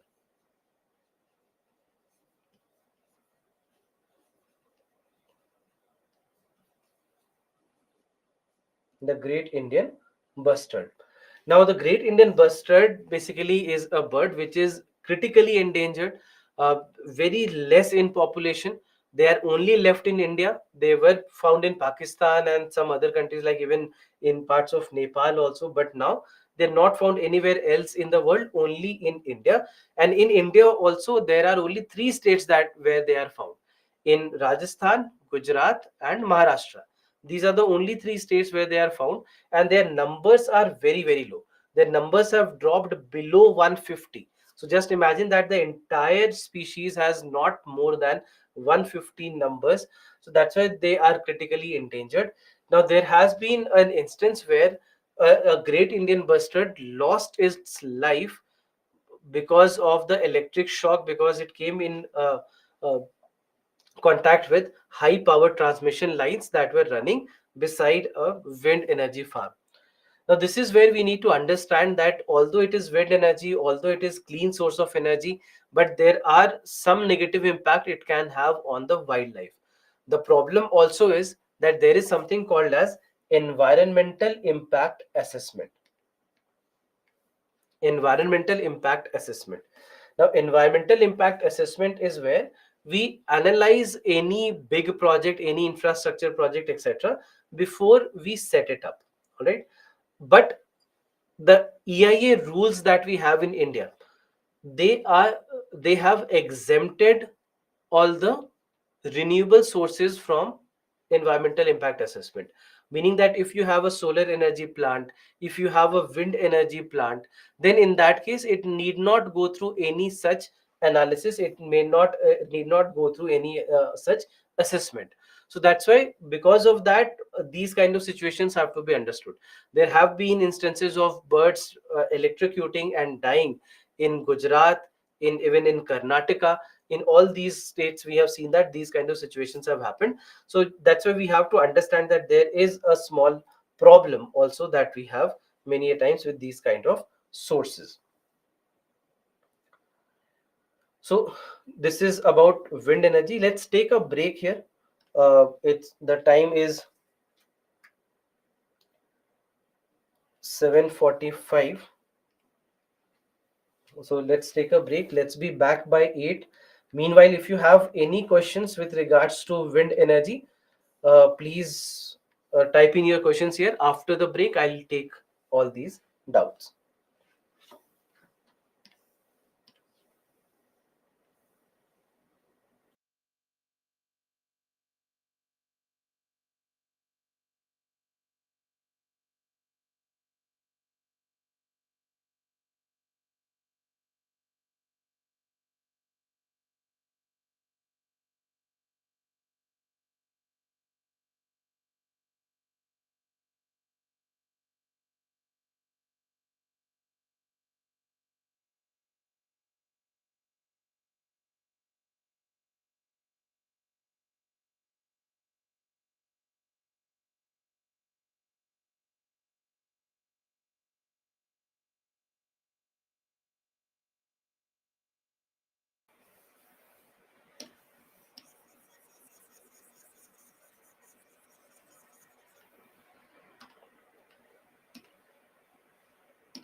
Welcome back, everyone.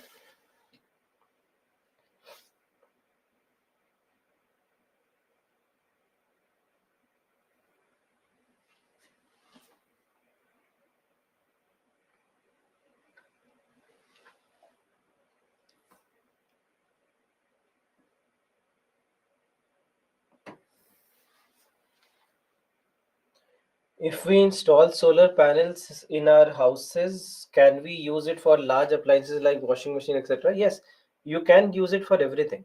So that's why you basically it will be connected to your central uh, electricity system, and hence just as how you get the electricity, similarly solar panels will provide you electricity.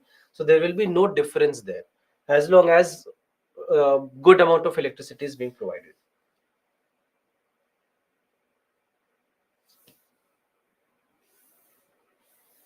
What kind of questions can be asked from this topic? So largely the questions can hover around energy capacity, advantages and disadvantages, limitations that we have, what's the future, what are we doing, the schemes and policies. So these kind of factual areas are where the questions can come from.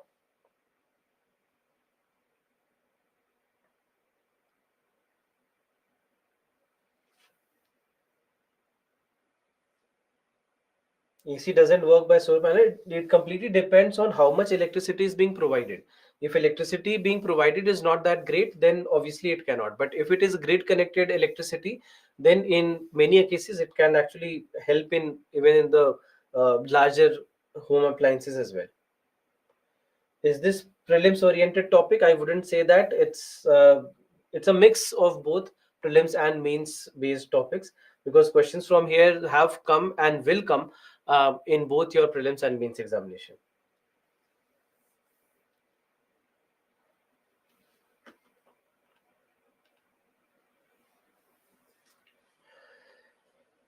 Right. So moving on, we have the next topic as geothermal energy.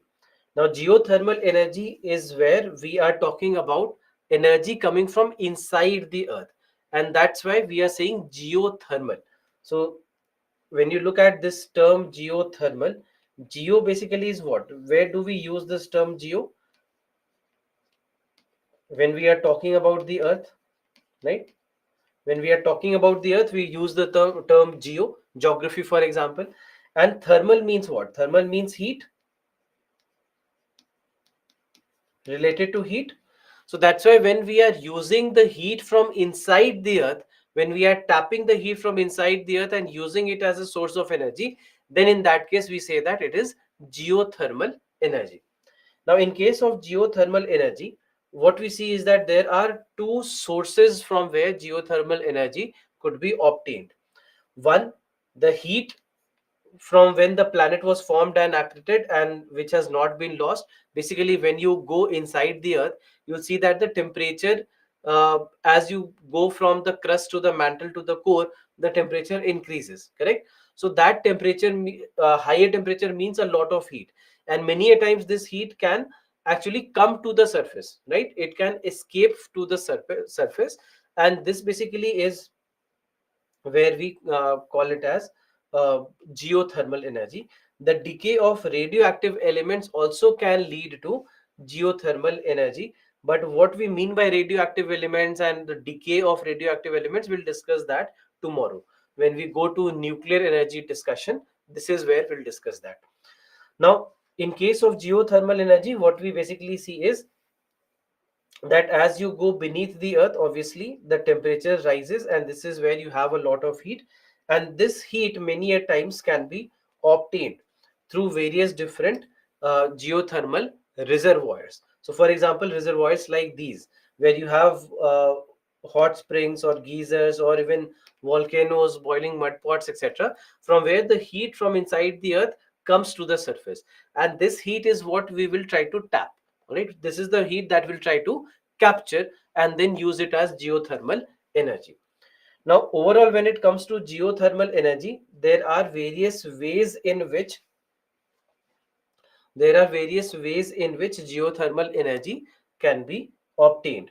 So there are three different types of plant and three different types of devices that we sorry there are three different types of power plants that we have in case of geothermal energy: dry steam power plant, flash steam power plant, and binary cycle plants. So just try to understand the basics of how the working of these three plants are. The first one is called as the dry steam power plant. Now, in case of dry steam power plant, what we do is that the heat from inside the earth will directly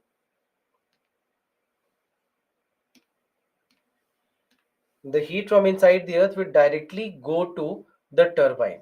All right, the heat directly goes through the turbine.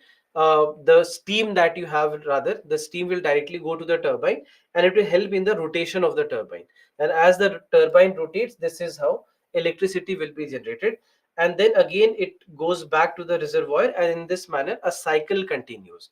So heat from inside there directly goes to the turbine, rotates the turbine, that produces electricity. From there on, this again goes back to the source from where it came, and this is how this entire cycle would behave. So it works by piping hot steam from underground reservoirs directly into the turbines from the geothermal reservoirs, which power the generators to provide electricity. And after powering the turbines, the steam condenses into water, the steam condenses into water and is piped back into the earth via the injection well. So in this manner, we see that this is how the dry steam power plants work. All right, this is how the dry steam power plants work. Now, overall, when it comes to the dry steam power plants, they are the simplest of the designs, you can say. They are the simplest of the power plant designs when it comes to geothermal electricity or geothermal energy. Apart from that, what we also have is something called as flash steam power plant. All right, flash steam power plant. Now in case of flash steam power plants, what we see is that here the working principle is a bit different, that instead of the steam directly going into the turbine, it goes to something which is called as a flash tank. This portion right here, this is called as the flash tank. Right, so the heat that you are generating, the heat basically goes through the flash tank. Now what we basically do is that the reservoir that we have from where we are getting this energy, this reservoir will be kept at high pressure. Now just remember this, that when you maintain high pressure, water will be able to absorb more heat without converting into steam. That even if, let's say, instead of 100 degrees Celsius, normally what happens that at 100 degrees Celsius water boils and water converts into steam. But when you maintain high pressure, then in that case, even if you are at 120 degrees Celsius or at 150 degrees Celsius, even then water does not convert into steam. It still remains in its liquid state, and it still keeps on uh, uh, absorbing all the heat. So it will absorb all the heat without converting into its steam form at high temperature. So this is basically what happens in case of flash steam power plant. All right. So we maintain high pressure, and from high pressure it goes to flash tank, and this flash tank is maintained at normal pressure. So because the flash tank is maintained at normal pressure, as soon as this water goes to flash tank, it quickly converts into steam. Right, it quickly converts into steam, which is called as flashing into steam. It flashes into steam, and this steam then will be carried to the turbine. The steam is then carried to the turbine, helps in the rotation of the turbine, and then again the same thing, where we'll see that the turbine rotates, and with the rotation of turbines we'll be able to uh, generate electricity, and then this steam will again come back to the reservoir. From reservoir it again goes back to the flash tank like this, and this cycle will continue. So that's why this time what we see is that uh, the flash steam power plant will pump hot water at high pressure from below the earth into a flash tank on the surface. So that's why the flash tank is at a much lower temperature and pressure. Let me add this: much lower temperature and pressure, causing the fluid to quickly flash into steam. So this is what happens, that as soon as there is a pressure difference created, the the liquid water at high temperature would quickly convert into its vapor form, and thus it will help in rotation of the turbine, and again the same cycle would continue. The third plant is called as the binary cycle plant. Now in case of binary cycle plants, just understand this one thing, that in case of binary cycle plants, uh, we are saying binary. Now when you use the term binary, binary means what? Two, correct? So what happens here is that there are two cycles, there are two parallel cycles that are running. If you see here, you have one cycle that runs like this, right? And you have another cycle that runs like this, right? You have another cycle that runs like this. So there are two parallel cycles that are running, and that's why the name binary cycle has been given. Now in this case what happens is that there is one cycle, just like the dry steam power plant, there is one cycle of the steam that you are getting from inside which is running. Now this cycle, or this you can say steam, it comes in contact with a second liquid. All right, it comes in contact with a second liquid which is largely an organic liquid with a lower boiling point. We discussed this yesterday also, that organic liquids will have lower boiling point, So that's the case here, that it will have a lower boiling point. And at a lower boiling point, meaning that it will be easily converting into steam, right? Or rather, its vapor form. So what happens is that there will be a second liquid, an organic liquid like isobutene or pentane, etc., are used. So these kind of organic liquids will be used which have lower boiling point. All right, they have lower boiling point.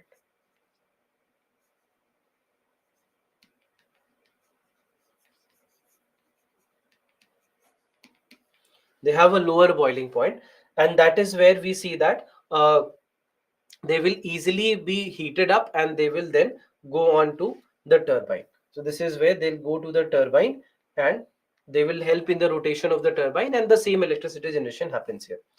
So that's why we see here that there are two parallel cycles running, and that is what's happening here. Now, overall, when it comes to the binary cycle plant, this becomes a very crucial plant. The reason being, there was a report that was published by IPCC. Do you know what is IPCC? Can you tell me what is IPCC? What is the role of IPCC?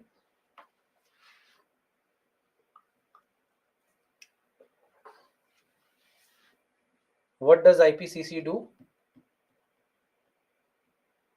Any idea, anyone? Yeah, synthesis reports, that correct.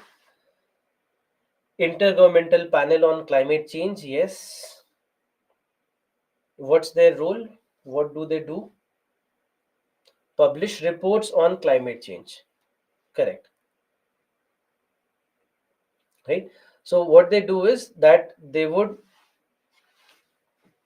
do an assessment. They would publish reports based on the scientific studies that have been conducted. They wouldn't conduct the studies, but there might have been a lot of scientific groups that have conducted the study, and they would just compile all those studies and synthesize a report out of it. So every now and then they would come out with a report which is related to climate change, or the indicators of climate change, the past, the present, and the future. So now IPCC came out with a special report, and this special report was about renewable energy sources and their contribution to climate change, where IPCC said that out of every renewable energy source that we have, including solar energy, biofuels, wind energy, geothermal energy, dry steam power plant, flash steam power plant, binary cycle plants are the cleanest source of energy. So IPCC report says, they reported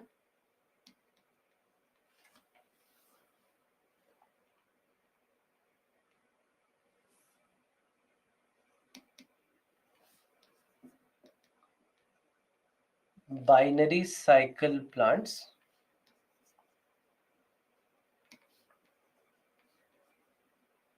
as the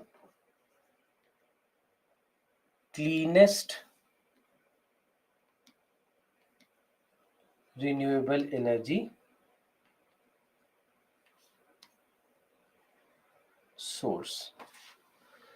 So that's why we see that this binary cycle plant specially takes an importance, because they had done an analysis of any kind of pollution or any kind of rather greenhouse gas emissions that happens out of any renewable energy source, and there they found that the binary cycle plants are the cleanest of all the different kinds of energy sources. So that is where they become very, very crucial in the entire context of what's happening. Now, coming to the geothermal energy potential in India, what we see is that there are certain areas in India that have been identified where we have a potential of geothermal energy. In total, the Geological Survey of India has listed out almost 340 hot springs in the country. That these are the hot springs from where we have a potential of generating electricity through geothermal energy. So overall, ONGC is basically mapping India's 10 gigawatt geothermal energy potential. So already they have marked a lot of areas, they have done research on certain areas. For example, when you look at the data with regards to India, what you'll see is that India has a total capacity. It is estimated that India has a total potential of up to 10 gigawatt of power through geothermal energy, and there are a total of 340 geothermal energy hot springs that have been listed out by the Geological Survey of India, identified by them, that these are the potential areas from where we can generate energy. Now, overall, what we see is that there are certain small steps that we have started taking. For example, ONGC signed an MOU with Ladakh so that geothermal, India's first geothermal energy power plant, will start coming up in Ladakh, and this is being done in the Puga Valley.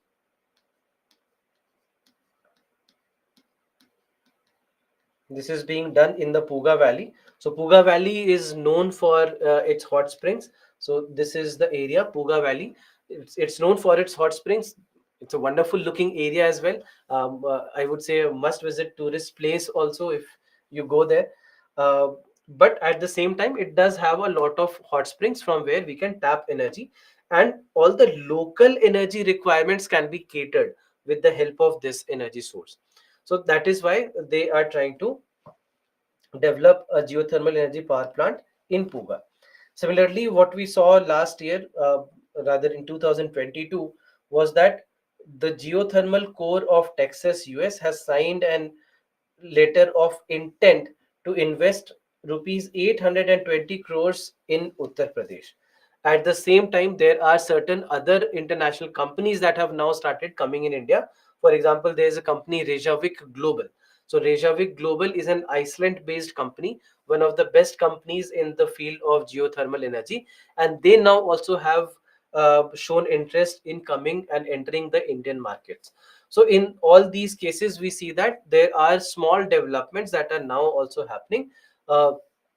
In case of geothermal energy, and in every state wherever we have these hot springs or geysers, etc., we are trying to identify them, we are trying to secure energy from these kind of resources. So overall, when we look at geothermal energy, we do understand that there are a lot of advantages that we have. And again, most of these advantages are self-explanatory: renewable and sustainable, environmentally friendly, constant supply. Now, this is very, very important because with both wind energy and solar energy, we discussed about a geographical problem, that solar energy also can be generated only until the time you have the sun rays, and then wind energy also, fluctuation of the wind is a big problem. So those are problems that do not exist with geothermal energy, because you can keep on producing energy from here 24 hours a day. So that's why it becomes very, very easy for us from that perspective, because you have a constant supply. It also has a small footprint because most of the installations are done underground. Similarly, it is also cost effective, maintenance requirements are low, low noise, reduces fossil fuel dependency and increases energy security, leads to a lot of, or rather will lead to a lot of job creation, and this also has a huge potential. So from all these perspectives, we do understand that there are advantages that geothermal energy has. At the same time, there are certain limitations. For example, there are geographical limitations, that it's not that everywhere you can find geothermal energy plants. There are only certain geographical areas. For example, when you look at the tectonic lines, along the tectonic lines, along the fracture lines, those are the areas of in the world where the largest numbers of hot springs, etc., are present. So that's why geographically there is a limitation, that only few areas are where we can generate this electricity or energy from. And then that's why it also needs a large investment, it needs huge investment. So overall, we see that because you have to identify the areas, you have to understand whether there are viable options or not, whether cost effective production of energy can be done or not. So that's why investment requirements, the research that is required before that, is also a very cumbersome thing. Then there are potential of environmental impacts, because these are sources of even hydrogen sulfide gas. So there are chances that hydrogen sulfide gas can be present in these kind of resources. So that's why that also becomes one of the challenges. Then there are some sustainability concerns of the hot springs also, that whether these are good sources or not, whether you can sustainably keep getting energy from there or not. And then there are chances of seismic instability. There have been certain cases. For example, one was in Basel in Switzerland, where there was a small scale earthquake that had happened. On Richter scale, it was just around 3.7, 3.8, so hardly anything that is noticeable. But when they looked into the epicenter of that earthquake, they found that it was near a geothermal energy power plant, and that geothermal energy power plant could have been the reason of that seismic activity. Because ultimately you are going to these kind of areas which are already unstable areas, near the fracture lines, near the tectonic lines, and then deriving energy from there might create some kind of instability. So that's why already we have seen this. uh, at the same time, even in the US, there was one such scenario where a small scale earthquake was related to said to be related to a geothermal energy power plant. So that's why we see that there are some limitations with regards to geothermal energy. Any questions from here before we move on to bioenergy? Any question?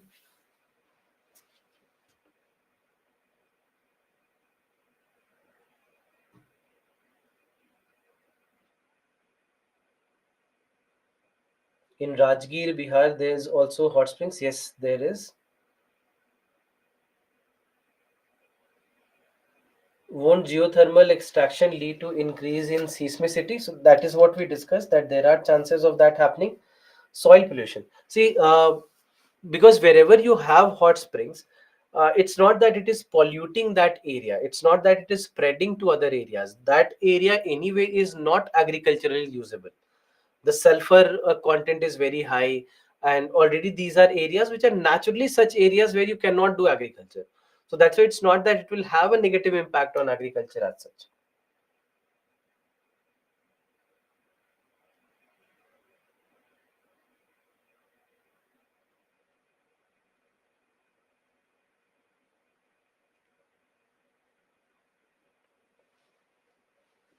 While writing advantages, should we write it as a comparative feature or directly?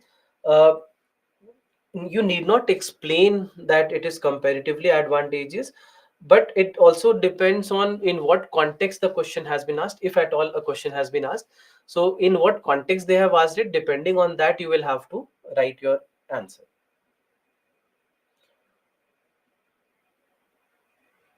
What is the reservoir? Can you show me the picture? Which reservoir? I'm not sure you are talking about. On one side you are saying that it is cost effective, on the other side you are saying that large investment. Is it not contradictory? No, it is not. I'll tell you why.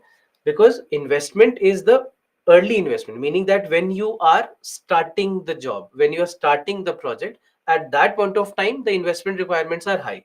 The capital requirements initially is high. But when we are looking at the return on investment, because return on investment is not let's say a 6 month thing or a 3 month thing, but rather a 5 year or a 10 year thing. So then in that case, whatever initial investments were made, they can be well returned. So that's why we say that the return on investment is very high. That's why cost effective is what we are saying, that over a long duration of time it is cost effective. But in but early stages the investment requirements are high.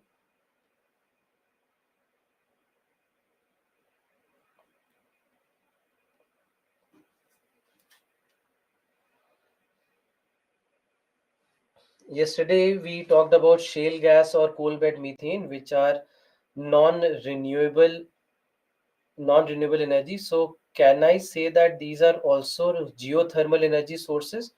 No, we cannot say geothermal, because it's not that we are deriving the heat from there. All right, we are deriving what? We are deriving methane.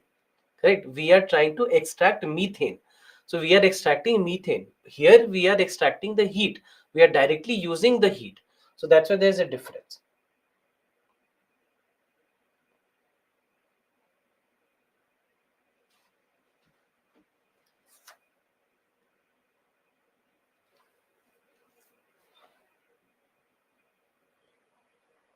Point number three, four, five of the disadvantages, please explain. So three is about environmental impacts, because there is sulfur content in, there is sulfur wherever you have hot springs, you'll find that it does have sulfur there. So there are chances that it might also have hydrogen sulfide gas, etc., which can be an air pollutant. So that's why we are also worried about environmental impact sometimes, although we haven't really found any, but we always have seen a potential of that happening. Sustainability concerns is about the fact that many a times the heat source itself may not be good enough, and hence the amount of energy that you are using to extract that energy, that will be very high. So it is not cost effective in that sense. So that's why we have to do a lot of research before we begin. And seismic instability, meaning that there are chances that it can induce even earthquakes in certain cases.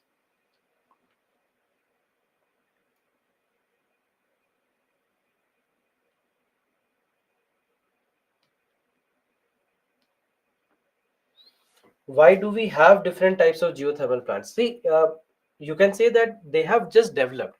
Initially there was only the dry steam power plants, then we developed the flash steam power plants, then we developed the binary cycle plants. So it's not that we have different versions, just that we kept on improving. Binary cycle plant is still confusing. So what I'm saying in binary cycle plant is that there are two parallel cycles running. One cycle of water, the steam, which is running from the reservoir, and then there is the second cycle of an organic liquid.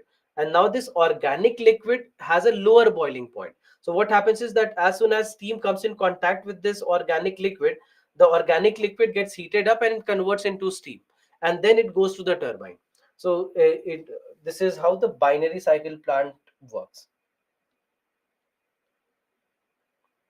Examples of organic liquid, largely pentane and isobutene are two, or even pentene is something that we use.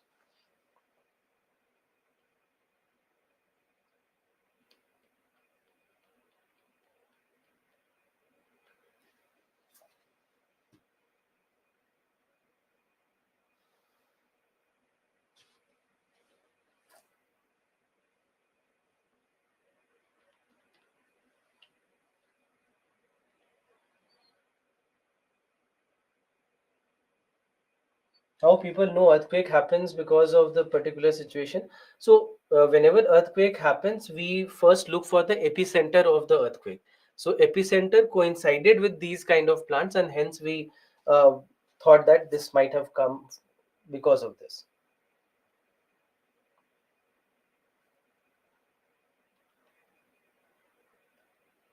So sometimes your speed is fast. Oh, I try to maintain uniform speed. Sometimes when the things are factual in those kind of areas, sometimes the speed might seem to be faster than other topics. Depends on whether it's a conceptual or a static factual area.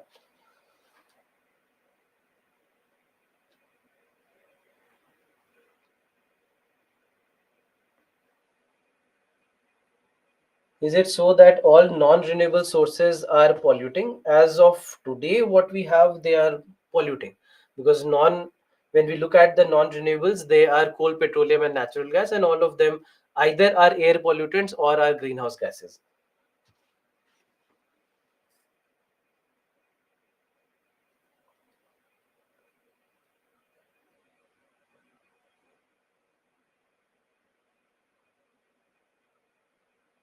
In binary cycle plants, one of these steam goes back again into land. Yes, goes back to the reservoir, basically where you have that boiling mud pot, or you have the spring. So it just goes back to that hot spring.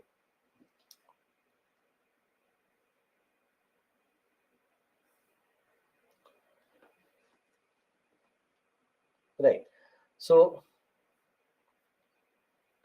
the diagram of binary cycle plant. Let me just go back to the binary cycle plant once again. So what we are saying is that you have the reservoir here, all right? This is where you have the hot spring. This is where you have the hot spring, and from the hot spring you see that the steam will come from here.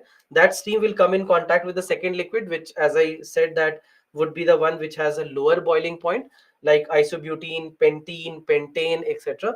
And then that will be heated up, that converts into steam, and there is another cycle that is uh, carrying on.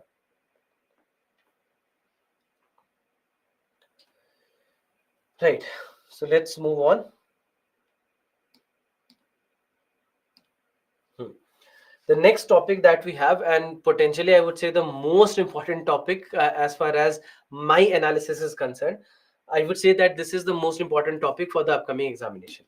Out of wind energy, solar energy, geothermal energy, compared to those three, I would say that bioenergy is more important. Two reasons why I'm saying that this is more important.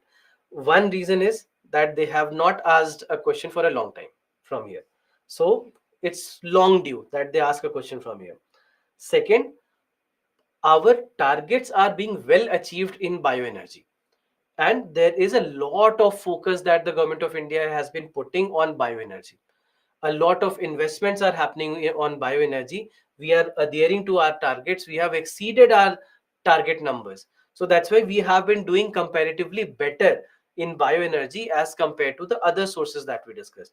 So because of these two reasons, I believe that this is a topic which might become more important for you in this year's prelims and mains examination as compared to the other three topics that we discussed. So, but this is purely subjectively my analysis. I'm not saying that this is happening or not. UPSC is also called as unpredictable public service commission for a reason, but this is one area that I would say is very important this year. Now, coming to what is bioenergy. Bioenergy simply meaning that this is energy coming from a biological source, and that's why bioenergy. So energy of biological origin derived from biomass. All right, derived from biomass. So what is biomass is the first thing that we need to understand. So biomass basically is, you can say, any raw material, all right, any kind of raw material, any organic material from where we can potentially derive energy. It can be plant based source, it can be an animal based source, it could be an organic waste, domestic waste, industrial waste, municipal solid waste, agricultural waste. So it can be any waste, it can be plant based source, it can be animal based source. So anything from where biological material can be derived, so that biological material is called as biomass. So biomass basically is the biological material derived from living or recently living organisms. All right, living or recently living organisms. So in the context of biomass for energy, this is often plant based, but it can also be animal based or even organic waste. Municipal solid waste also can be counted here. So bioenergy is something that we are deriving from biomass, and there can be different types of biomass. For example, fuel wood can be a biomass, livestock manure, municipal waste, energy crops. Energy crops, again, one particular uh, type of crop specifically cultivated to provide bioenergy. They provide bioenergy, and these are crops which are good sources of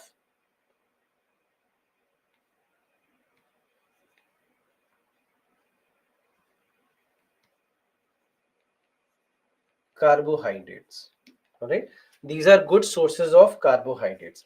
So anything, any crop that is a good source of carbohydrate is a potentially good source of a biofuel also. So that's why we say that these are energy crops, because what do carbohydrates do? What is the role of carbohydrates in our body as a nutrient? What do carbohydrates do?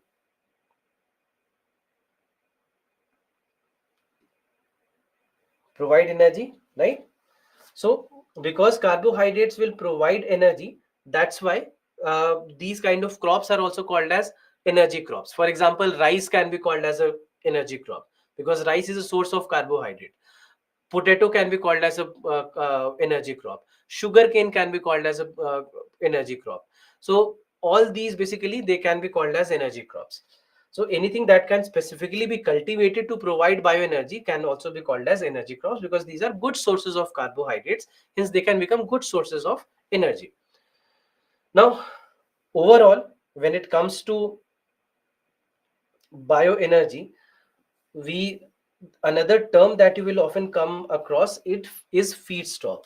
Now feedstock is nothing but the raw material. The raw material, anything that you are using to generate bioenergy will be called as its feedstock. So feedstock can be wood based or crop based or waste material. All these can become the feedstock for this. Now overall, when it comes to bioenergy, just again let me just recap everything that we have discussed, because there are so many terms that you've come across. So we have biofuels here. Biofuels is what? Biofuel is any fuel which is based on biological resource. Now understand one thing. Okay, let me just again recap everything that we have discussed. We discussed that there is something called as bioenergy, right? Bioenergy, energy that is of biological origin, correct? Energy of biological origin.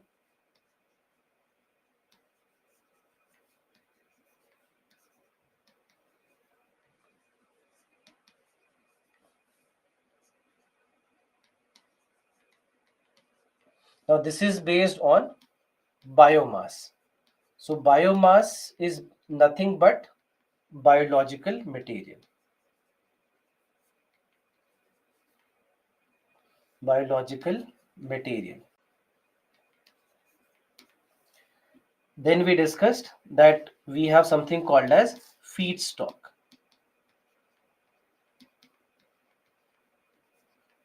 So feedstock is what? Nothing but the raw material. The raw material. And then we discussed that you have energy crops.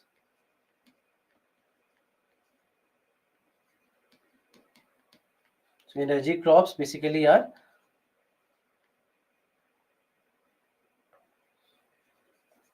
carbohydrate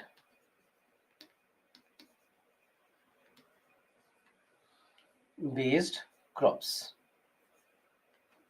Carbohydrate based crops. So these are the terms that we discussed, right? Now we are saying that we derive biofuel out of it. Now what is a biofuel? Biofuel is a hydrocarbon based fuel. Now in case of fossil fuels also we discussed that it's a complex mixture of hydrocarbons. I mean in petroleum we discussed about this.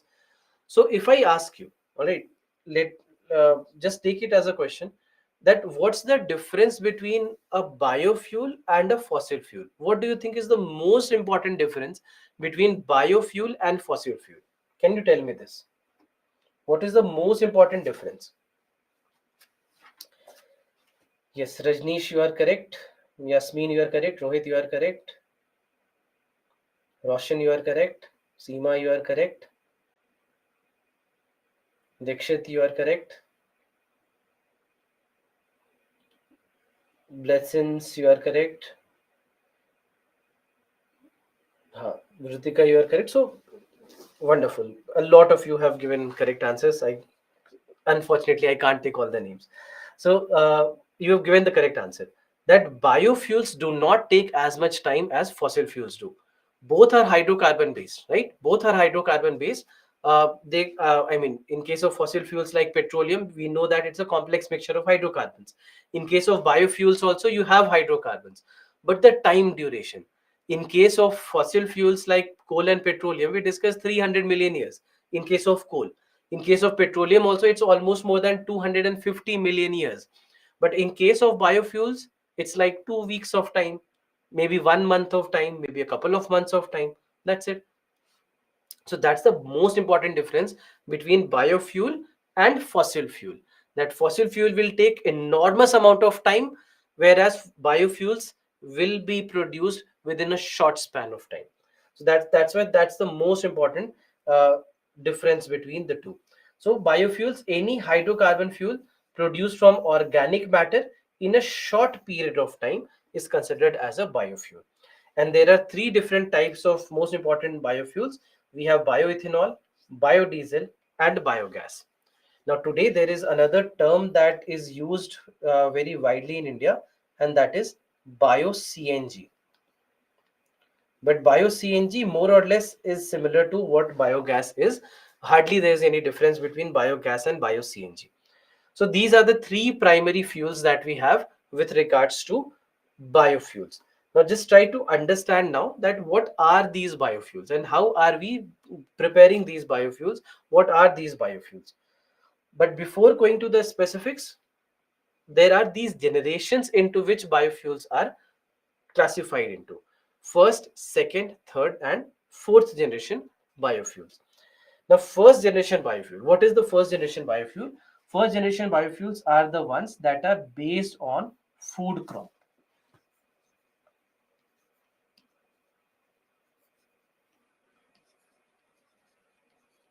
Alright, these are the ones which are based on food crops. These are the ones which are based on food crops. So these are called as first generation biofuels. Largely, you will see that the world right now is using first generation biofuel only. Whether India or other parts of the world, largely we are all dependent on the first generation biofuel. So when we are looking at food crops, I mean the edible crops, the ones that we also consume, if the same is also being used as a biofuel source, then in that case it is called as first generation biofuel. Easy to implement, I mean easy to produce energy from, and that's why that's the first generation. So whether it is about sugar cane or soya bean or even potato can be used, or rice can be used, or oil seeds are used. So in all these cases, it is called as first generation. Now, when it comes to first generation, what we also see is that comparatively they are more polluting.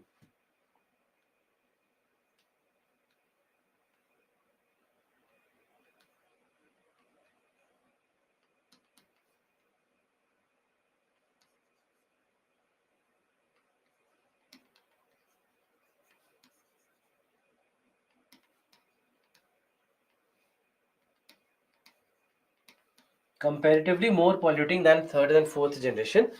Coming to the second generation is where we are changing our sources.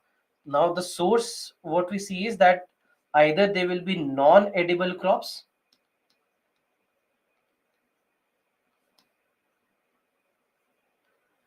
non-edible crops, or we might use wastes, where we might use both agricultural and municipal waste.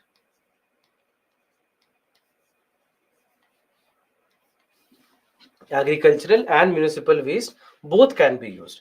Now getting energy from second generation biofuel is not that easy, and that's why you'll see that they are many a times also called as advanced biofuels.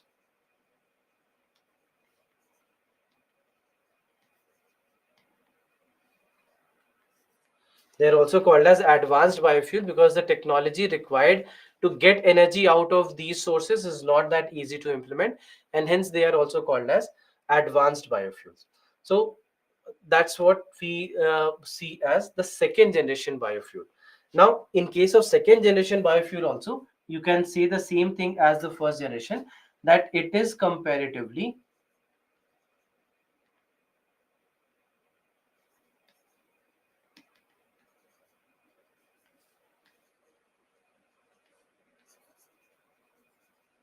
more polluting than third and the fourth generation. All right. Now, what basically happens in this case is that first and second generation, you can say most largely this is where we are. This is where the world is right now. Now, when it comes to the third generation, here again the sources change, and this time the sources, if you look at, are algae. So we have algae based biofuels which can be uh, called as the third generation biofuel. And at the same time, even bio CNG in India is also being considered here. Now, when it comes to algae-based biofuel, they comparatively will be less polluting. All right, they will be less polluting. So pollutant levels here will be lower. But at the same time, uh, algae basically comes with a lot of other advantages also. So, for example, algae-based biofuel. Now, first and foremost, because these are not food crop based, there is no competition for resources. All right, no competition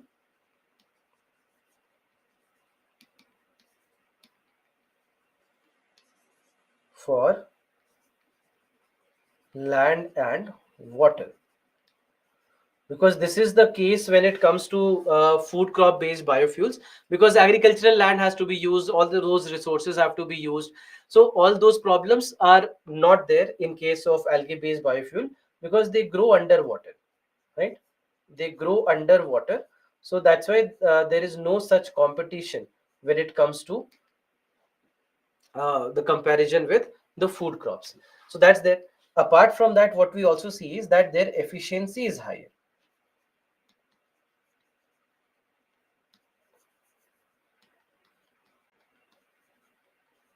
Their efficiency is higher, meaning that they would give you more energy output as compared to the first and the second generation sources. So that also is very very important factor. And also they grow very fast, right? For example, let's say a normal food crop might take up to a month's time or maybe up to 2 months time to grow, and then the processing of the fuel from there will happen. So it might take up to couple of months time for the fuel to be ready. But in case of algae grow very fast. All right, algae grow very fast, and because of that, what we see is that they'll be able to provide energy faster,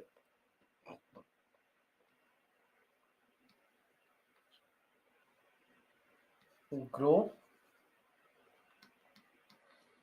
within 1 or 2 weeks. So that also becomes one of the advantages, that you start getting energy very quickly from algae as compared to food crops. So that also is one of the advantages. So that's why third generation overall, you can say, that brings in a lot of advantages. The problem is that it is even more difficult to implement compared to even the second generation. It is much tougher to get energy out of algae. Experimentally we have succeeded. And we have been trying to scale it up in a manner that algae can become usable. But right now we see that there is a limitation, and we haven't really succeeded a lot in using algae as a source of biofuel. Not in India, not in other parts of the world. Although a lot of research has been happening on it experimentally, as I told you, that on a smaller scale we have succeeded, we have done well. But overall we do not really see a lot of success with third generation, and we are still trying to find out ways in which a large scale implementation can happen. And this and we can uh, large scale implementation can happen, and we can start making the use of algae here. Now there is the fourth generation. The fourth generation is not very well defined. It is, you can say, more or less an experimental generation. This is in an experimental phase.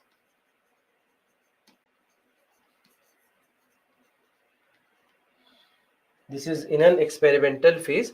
Now in case of fourth generation, what we basically understand is that there are various ways that we are trying.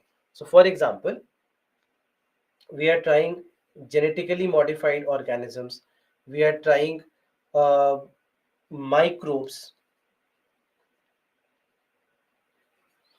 we are trying carbon sequestration. So there are various things that we have been trying in case of fourth generation biofuel. But right now it is nowhere. Right now it's just, you can say, at an experimental stage, where we want that the levels of pollution should be even lower. Level of pollution, they should be the least polluting.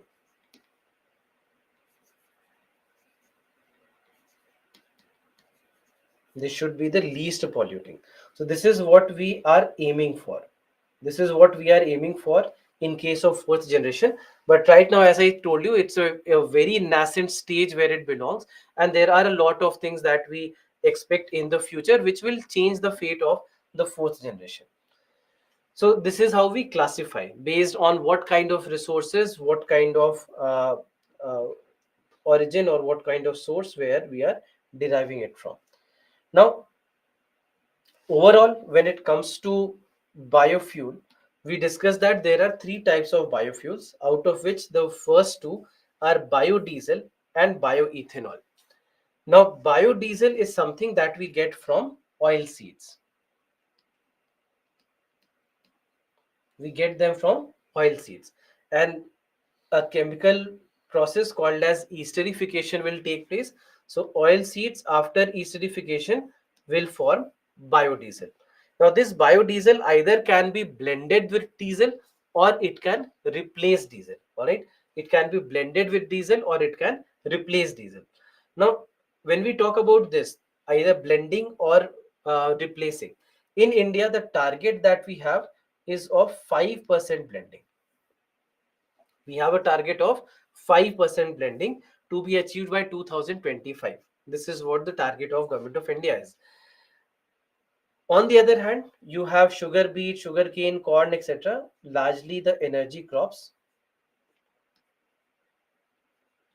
and they would undergo the process of fermentation, and after going through the process of fermentation they can lead to the formation of bioethanol, and this bioethanol can either be blended with petrol or it can replace petrol, and the target that we have in India is of 20% blending by 2025. So this is where we have uh, the bioethanol and biodiesel based targets. Now, when it comes to biodiesel and bioethanol, both of them, as we discussed, are hydrocarbon based. So, obviously, carbon dioxide emission will happen. Some greenhouse gas emissions will also happen. But compared to the greenhouse gas emissions and the carbon dioxide emissions of the fossil fuels, this is very, very low. And that is where it has the advantages. So, when we look at biodiesel and the advantages that biodiesel will be able to give us, the emissions can be reduced by up to 80%. The carbon dioxide emissions can be reduced by up to 80%. There is no sulfur dioxide here. There is no sulfur production, no sulfur dioxide production. So 100% reduction in sulfur dioxide, 80% reduction in carbon dioxide, up to 75% reduction in PM 2.5 and PM 10 particulate matter, up to 75% reduction. At the same time, the flash point is also higher, so becomes a safer fuel to use. So flash point is at 150 degrees Celsius, so that's why it becomes a safer fuel as compared to uh, the normal petroleum based diesel, where the flash point is at nearly 70 degrees Celsius. So that also is one of the advantages, that it becomes a safer fuel. Then apart from that, what we also see is that it also provides significant lubricity improvement, that the additive requirements are pretty limited, and biodiesel will enhance the uh, performance of the engines because of the lubricity improvement that it can potentially do. So that's why there are a lot of advantages that this biodiesel comes with. So that's why it becomes very, very crucial from this perspective, and that's why we see that there is so much of effort being made into increasing our overall biodiesel production. Then, when it comes to biodiesel, there has been another source of biodiesel that has been pretty often in the news, and this is a source called as Jatropha. Now, this plant that you see right here, this is basically the plant of Jatropha, and the fruits that you see, these are the Jatropha fruits. Now, why Jatropha? Understand two key points about Jatropha, that why Jatropha is being considered, first of all, and secondly, uh, what are some of the things or discussions around Jatropha. Now, first and foremost, to understand the importance of Jatropha, we have to go almost 2 decades back. And we are talking about early 2000s in India, where we for the first time started thinking of biodiesel. And In biodiesel, we found this jatropha where a lot of advantages were seen. That growing jatropha is not that difficult.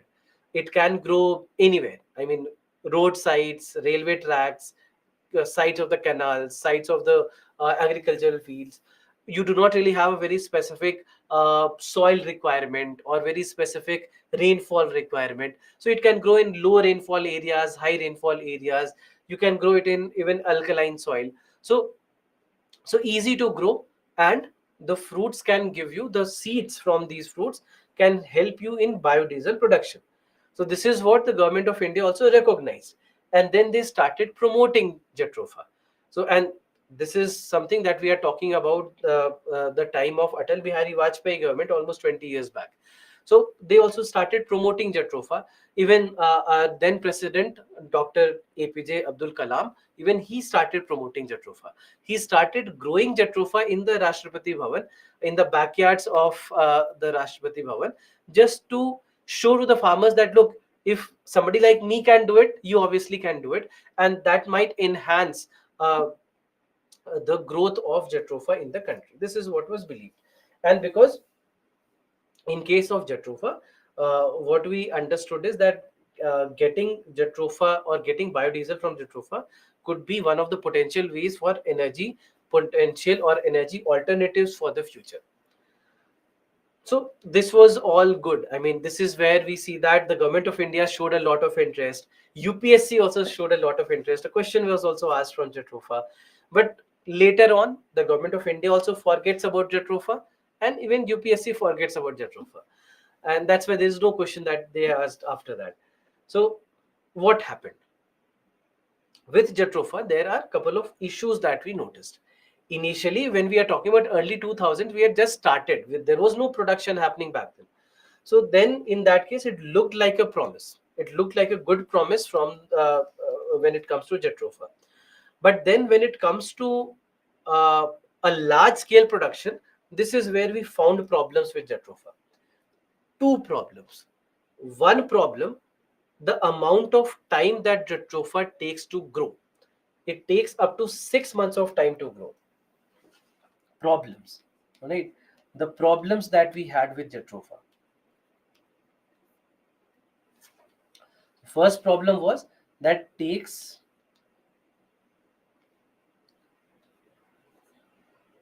up to 6 months to grow.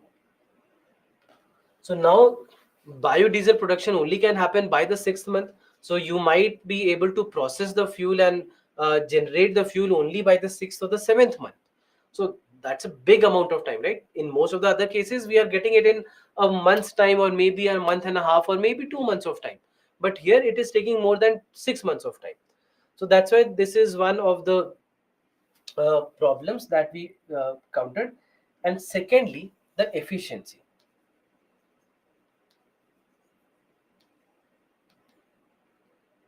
Low efficiency meaning that if you have, let's say, 100 kg of jatropha seeds, from 100 kg of jatropha seeds we get somewhere around just 20 kgs of jatropha oil, and from the 20 kgs of jatropha oil you make biodiesel.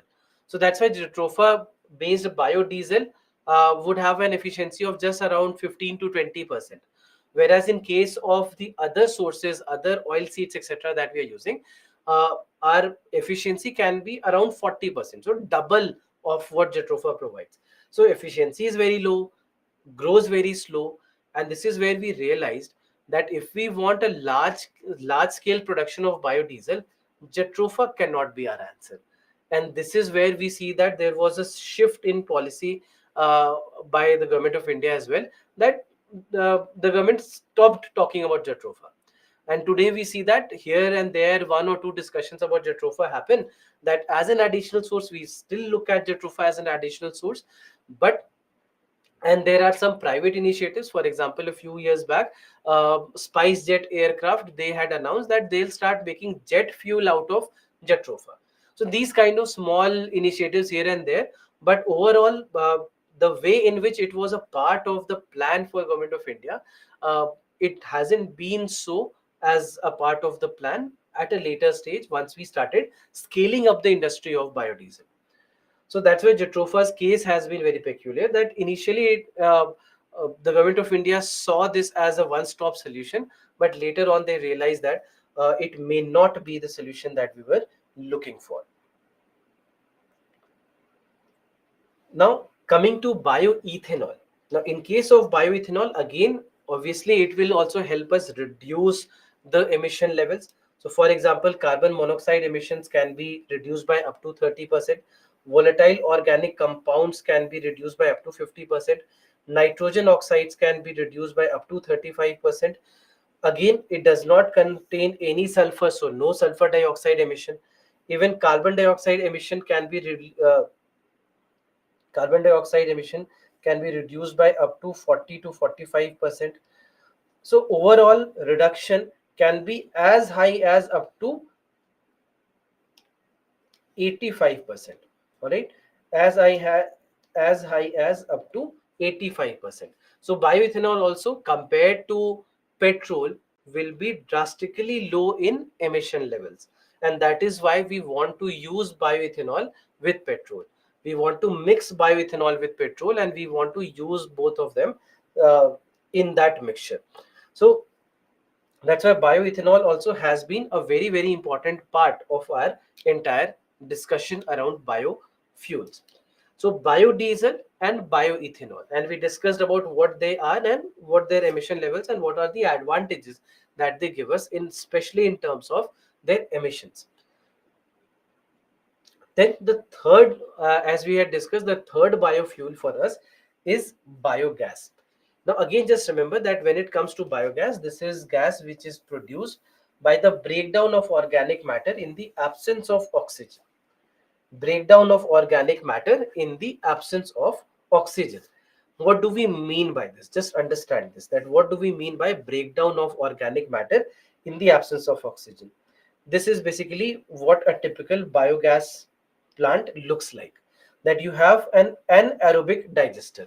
Anaerobic means what? What is the meaning of the term anaerobic?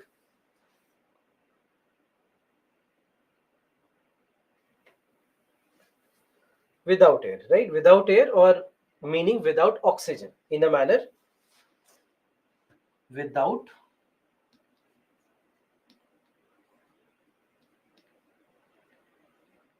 oxygen, right? So anaerobic digester, meaning that there is no supply of oxygen here, and this is where all the feedstock that we collect, whether plant based or animal based manure or cow dung, etc., all that will be collected, and then it will be taken to the anaerobic digester, where an anaerobic digestion happens, meaning that a decomposition or an anaerobic decomposition happens, meaning that without oxygen decomposition happens, and methane gas is emitted. All right, methane gas, largely methane gas is emitted, which becomes the primary component of biogas. So in this gas holder is where all the biogas will be accumulated, and then this can be taken out, either can be used as a source of power or it can be used as a domestic fuel. The leftover that we have can be used as biofertilizer. This is what we can use as biofertilizer. So overall, this is how biogas will be generated. Now, when it comes to biogas, again, largely just remember that primarily this is again methane, up to 75%. 75% is just methane, and rest 25% is all the other gases like carbon dioxide, hydrogen sulfide, even nitrogen oxides, even oxygen, moisture. All these kind of things can be present in the rest 25%. Overall, 75% again is just methane. Now, in case of, that's why in case of biogas, we see all these things. Now, overall, when it comes to biogas, advantages of biogas, there are, I mean, you can say simply that it is a clean source of energy, renewable source of energy. It is a source of energy that can be used for a very long time. uh, it is also easy to produce. There are local plants that we can produce. For example, we have something called as In India, we call them as gobar gas plants. Gobar gas plants. Gobar meaning cow dung. So that's a gobar gas plant is the name given to the biogas plants, because this is where you can use cow dung, or in general animal waste can be used here to produce biogas. And you need not have a very big large scale plant. Even at a local level, these kind of plants can be created, and these plants can be created at a local level, at a community level, etc., so that local requirements can be partially fulfilled with the help of biogas. So that's why we see that all these kind of things are there, and that's why there are all these advantages. But apart from all these different advantages, one thing to note when it comes to biogas is its potential to help in reducing global climate change. And understand how. Normally what happens is that, let's say if you are talking about cow dung, so cow dung will be collected and it will be taken to the anaerobic digester, and thereon biogas will be generated out of it. What if a natural decomposition of cow dung happens? You might have seen that if, let's say, a cow dung is laying by the side of the road, um, in 1 week's time it will completely decompose, right, with the action of microorganisms and decomposers. Have you observed this, that if you have cow dung somewhere on the road, in 1 week's time it just vanishes, right? Seen it? I hope that you don't sit there and keep on observing, but you might have observed this, that if cow dung is there, cow dung or any one of these things, they'll just simply decompose off. Now, when this natural decomposition happens, it will add methane to the environment. It emits methane. So now methane will then get added to the atmosphere. It basically is a natural source of methane for the atmosphere. But when you collect that cow dung and when you are using that cow dung as a biofuel or as biogas specifically, then what it means is that this methane will be used as a fuel. Methane will be used as a fuel. The biogas will be used as a fuel. And combustion of methane means what? Combustion of methane means that it is being oxidized. So ultimately, carbon dioxide will be released. Sorry, I can't live without balancing the equations. So what happens is that instead of methane being emitted or mixing with the atmosphere, carbon dioxide mixes with the atmosphere. And this is something that we discussed yesterday as well, that as a greenhouse gas, carbon dioxide is less harmful as compared to methane. Methane is far more dangerous. We had discussed this in methane hydrates, if you remember. So that's why we have to understand this advantage, that it is able to offset the amount of methane emissions by using it for or by using it as a fuel. So that's why there are all these things that we have to understand from the perspective of the advantages, apart from the basic advantage that a biogas plant can have. Now,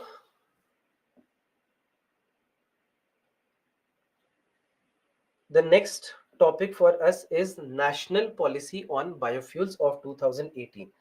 I'll do one thing.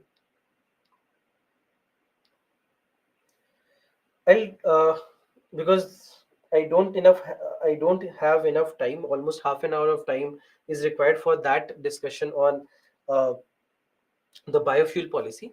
So let's discuss about biofuel policy in the next class. I mean, on Monday when we are back.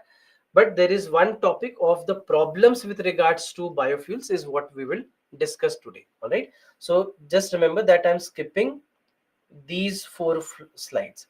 One, 2, 3, and 4. These four slides I'm skipping for now, and I'll discuss this as a fresh topic on Monday. And I'll discuss the problems with regards to food security with regards to biofuels. One disadvantage that we have with biofuels. All right. So understand this problem. Understand the problem that we have at hand. What we know is that first generation biofuels, they use they use food crops, right? They use food crops. Now obviously if they are using food crops, is going to compete with our food.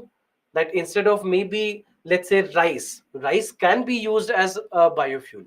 Now what may happen is that instead of rice coming to our plates, the same rice is going to a biofuel plant, and biofuel production is happening from there. So then what happens? There are a lot of issues that it can create. So because largely what you will see is that everywhere in the world, including India, largely the world is still dependent on first generation biofuel. Second generation biofuel is limited. Third generation biofuel is almost non-existent. Fourth generation biofuel is experimental. So largely the world is still dependent on the first generation biofuel. So in that sense, what happens is that it has some problems that it creates for our food security. For example, production of genetically modified crops will be encouraged, and that also would mean that the quality of food also may not be that great. We might start looking for higher production, right? Quantity over quality, right? Quantity over quality. Because if you look at these two points are kind of related. That we are talking about the fact that the increase in demand of fuel crops may lead to a lower food quality and diversity, threatening the nutrition of the people. So that's why what may happen is that we might want more productivity, because the food crop and the fuel crop both are demanding a lot of crops. So it means that we'll do genetic modifications in a manner that we can enhance our production. So enhancing the production sometimes may also mean lower quality. The hybrid varieties may mean lower quality also at times. So that's why this is one problem that potentially we are looking at. Similarly, there will be a decrease of food import capacity, especially for the poorest countries. Many of the poor countries, they are completely dependent on food imports, because they do not have a working agriculture that can feed their entire population. So then they are dependent on food imports from the US or the European countries, or even from India, China, Japan, etc. So then in that case, what happens is that uh, the countries may want that if we have surplus, why to export that surplus? Why not use that surplus in our biofuel plants? So then what happens is that demand remains intact, supply decreases. And what happens in economic terms? When you have demand intact, supply decreases, the cost will rise, right? The cost will increase. So that is one problem that we have. So here in this particular scenario, what we are looking at is that the demand remains constant, the supply decreases, and this would mean overall that the cost increases, right? Similarly, look at the next point.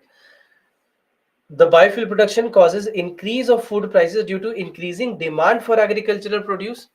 Because now what's happening here in this point, that uh, the food industry also demands the crop, the biofuel industry also demands the crop. So overall, what is happening here in this particular scenario? The demand increases, the supply remains constant, right? The supply remains constant. So what happens when you have a higher demand but the supply not able to meet it? The supply is constant, the demand has increased. This will also increase the cost,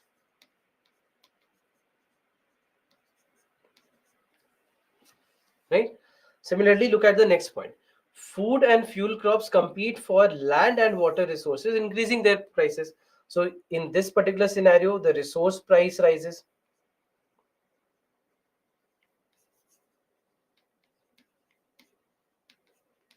and this also increases the cost. So overall, what it means is that the food crops prices are going to rise, and this is something that we are already observing. In Europe, also there was a study that was conducted, and they found that even if you take aside all the inflation, still there has been a 10 to 15% increase in the prices of all those crops which are used as both biofuel source and as a food source. Same is something that we are observing in India also, that slowly and steadily you will see that the prices will start to rise for all these crops, whether it is corn, or whether it is sugar cane, or whether it is soya bean, for example, specifically soya bean. You'll see that in these cases the prices have been rising. So price rise is not only because of inflation in the food prices, but it's also partially because of they being diverted towards these kind of uh, fuels. So that's why, and we'll discuss about one of the issues also that we have recently encountered. And then lastly, the water availability for human consumption will also be threatened, because these crops are also very water intensive. Can you name a couple of crops which use a lot of water? Which are the crops that use the most amount of water? Paddy is one of them. Yeah, jute is also one of them. Sugar cane is one of them. So sugar cane and paddy, meaning rice, both of them can also be used as biofuel. So when you are growing them for biofuel production, it also means that you are using a lot of water. You're going to you are going to consume a lot of water, and that might also threaten the domestic availability of water. So overall, that can lead to another kind of an issue. So not only for food security, but also for water availability. So that's why there are all those kind of issues that we have to understand, that there are these dimensions that we need to uh, understand from the perspective of the biofuel uh, sector. Look at this question. This was asked in your 2018 paper.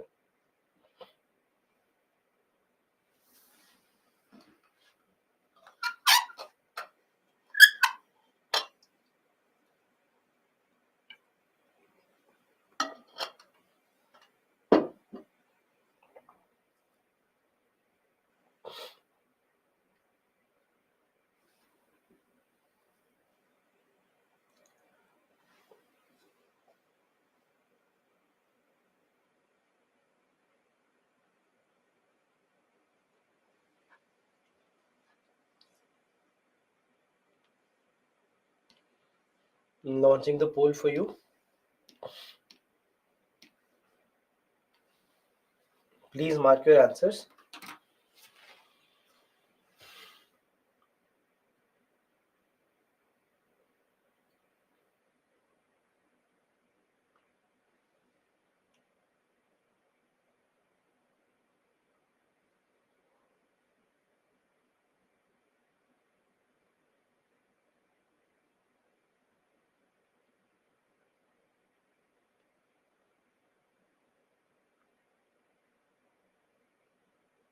Hmm.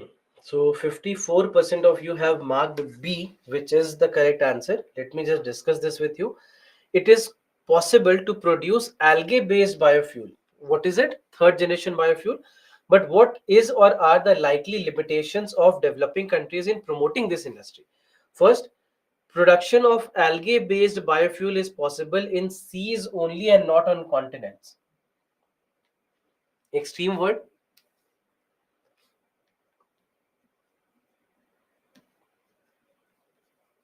So do you think this is correct? This is not.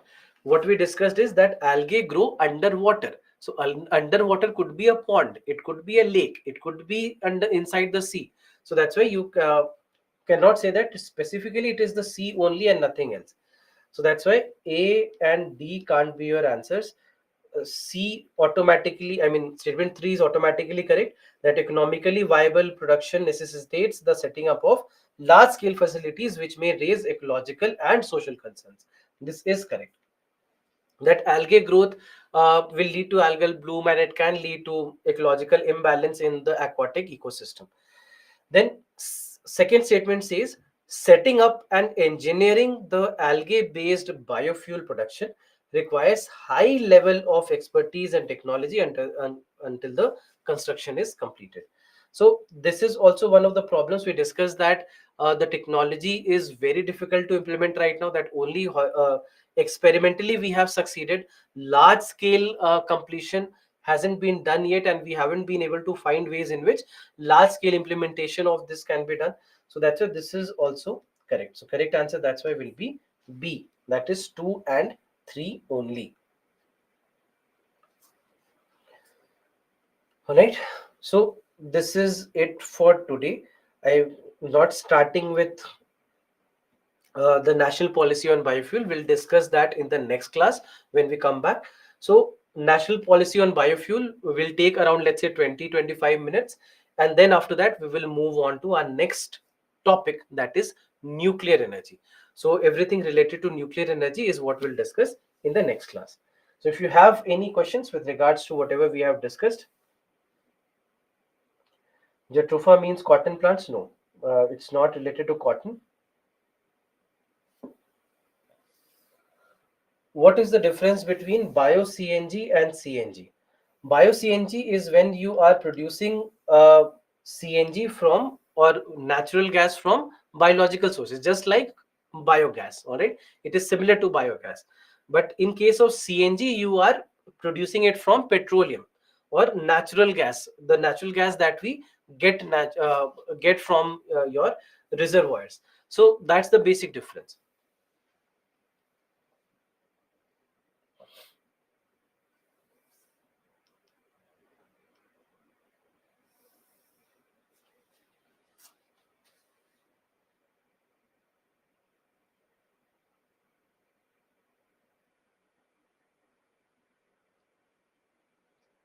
I feel that the government should impose strict rules on private vehicles, because I feel when we buy and use more vehicles to show off our social prestige, if we stop using private vehicles for our fuel requirements, it will reduce this debate of food for body needs and food for fuel, etc. It is true. I just wish that people think in this manner. Unfortunately, people don't, and a government of any country cannot just impose bans on private vehicle buying and selling, because it's also an economic activity that they will be hindering, and the government will not take a risk there.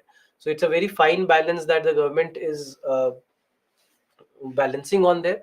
But at the same time, it is also a responsibility perspective. When you look at it, responsibility also lies on the shoulder of an individual citizen, that are you ready to go and take let's say public vehicles, buses, trains, etc., and contribute your contribute your bit for the environment. But that's a thought process that people need to inculcate.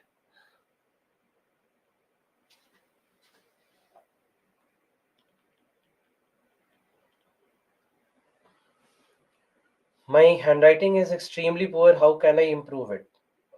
One way could be to try and slow down, to put more focus on writing. But what you think is extremely poor may not actually be extremely poor. Also, do a peer analysis of it. Ask somebody else. Ask, let's say, a mentor here or somebody, that whether you feel, whether they also feel the same, or your let's say your friends, your family, anyone. But if you think that's the case, you might probably have to slow down a bit, improve, and then start to improve upon the handwriting again.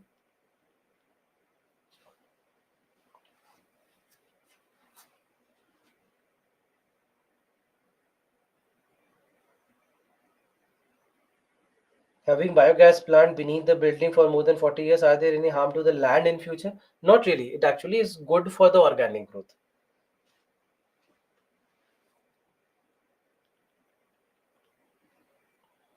Esterification basically is a chemical process, an organic chemical process, which produces specific chemicals which are called as esters. So it's a completely chemical process where we don't need to go and into the details, but just remember that this is where we produce esters.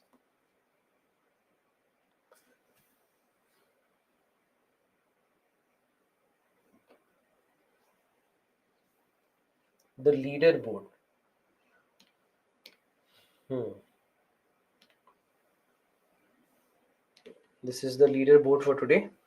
So there were only two questions. So lot of you have gotten all the answers correct. So congratulations for all of you. But even if you haven't been able to get the correct answer, at least I hope that you understand where you went wrong, so that you can improve upon it later.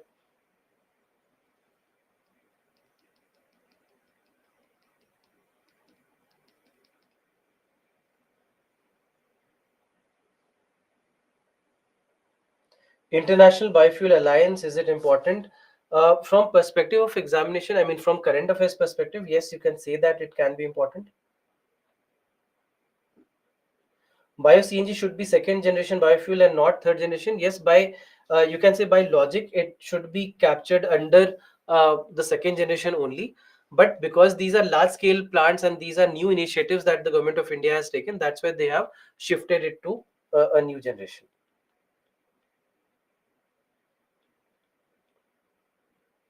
How first and second generation biofuels lead to pollution? Because ultimately they are hydrocarbon based. So if they are hydrocarbon based, carbon dioxide emission, uh, carbon monoxide emission, all these emissions will happen. So that's why emission levels will be very low as compared to coal and petroleum, but emissions will happen.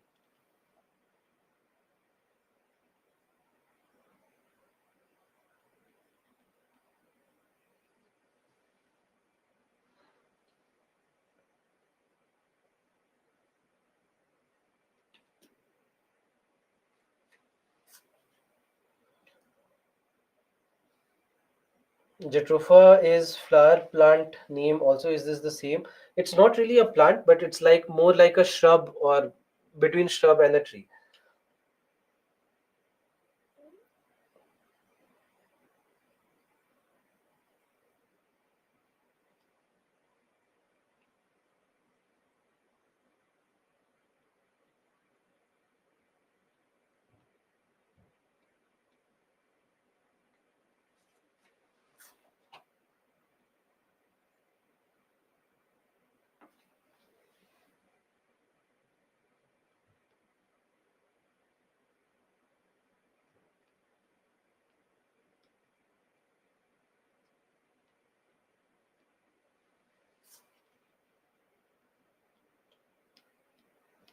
Hmm.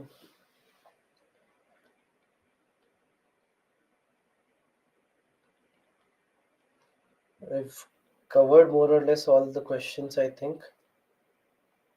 Hydroelectricity will not really discuss separately. It's not really required from science perspective as such, and not really a lot of new developments happening there.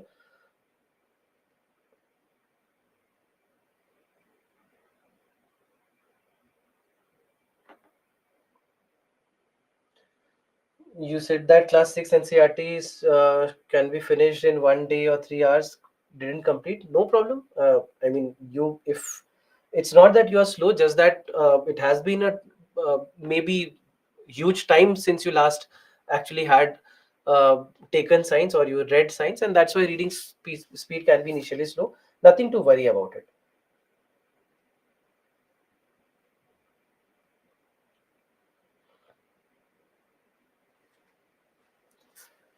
I've seen different institutions, monthly magazines, they are different content, how to tackle this. Don't do that. I mean, first and foremost, no need to go to five different magazines or five different institutions. Even if you're doing that, pick out the common topics, right? Pick out things that are common.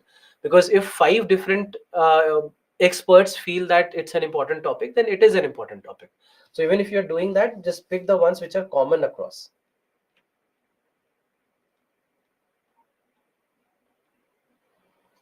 How many classes in science and tech? Total 11 classes will be there.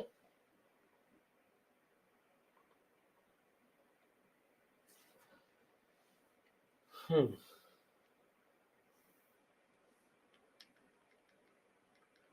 When biofuels are produced in anaerobic conditions, how oxidation of CH4 takes place? No, oxidation of CH4 does not take place. You are producing methane based biofuel or biogas from there, and then you use it as a fuel. So when you are using it as a fuel, this is where oxidation is happening. It's not happening inside the plant. It is using when you start using it.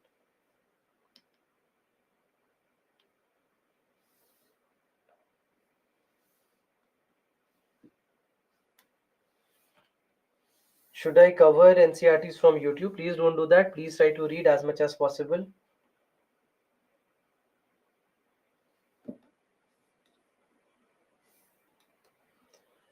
For yearly current affairs, see, first and foremost, I'm not a big fan of any yearly compilations.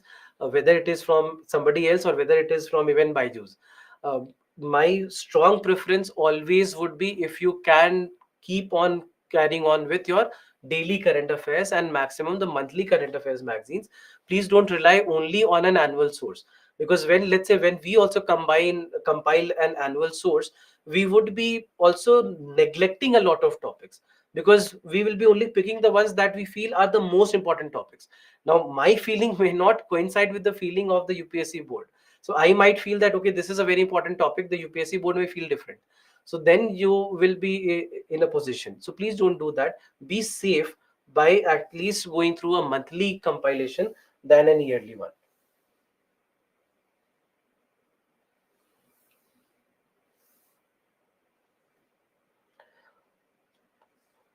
On our app there are NCRT discussions. So again I'll just say the same thing, whether it is on our app and even on the recorded lectures also. NCRT lectures on science are available, but I would still prefer that you read. I'll still prefer that you read. If you don't have time, then it's a different story, but otherwise I would still prefer that you read.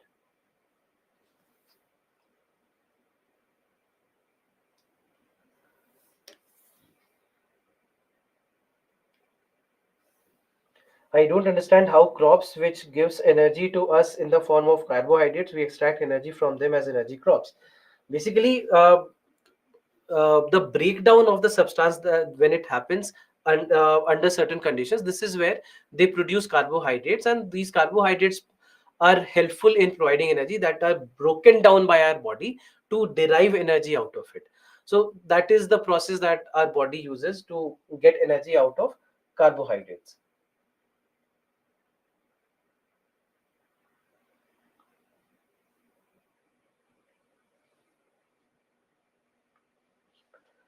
Why sugarcane can't be considered as having limitations of longer growth time like jatropha? Because the efficiency, I mean, the productivity is very high. Productivity of sugarcane is very, very high. So it's not comparable to jatropha in that sense.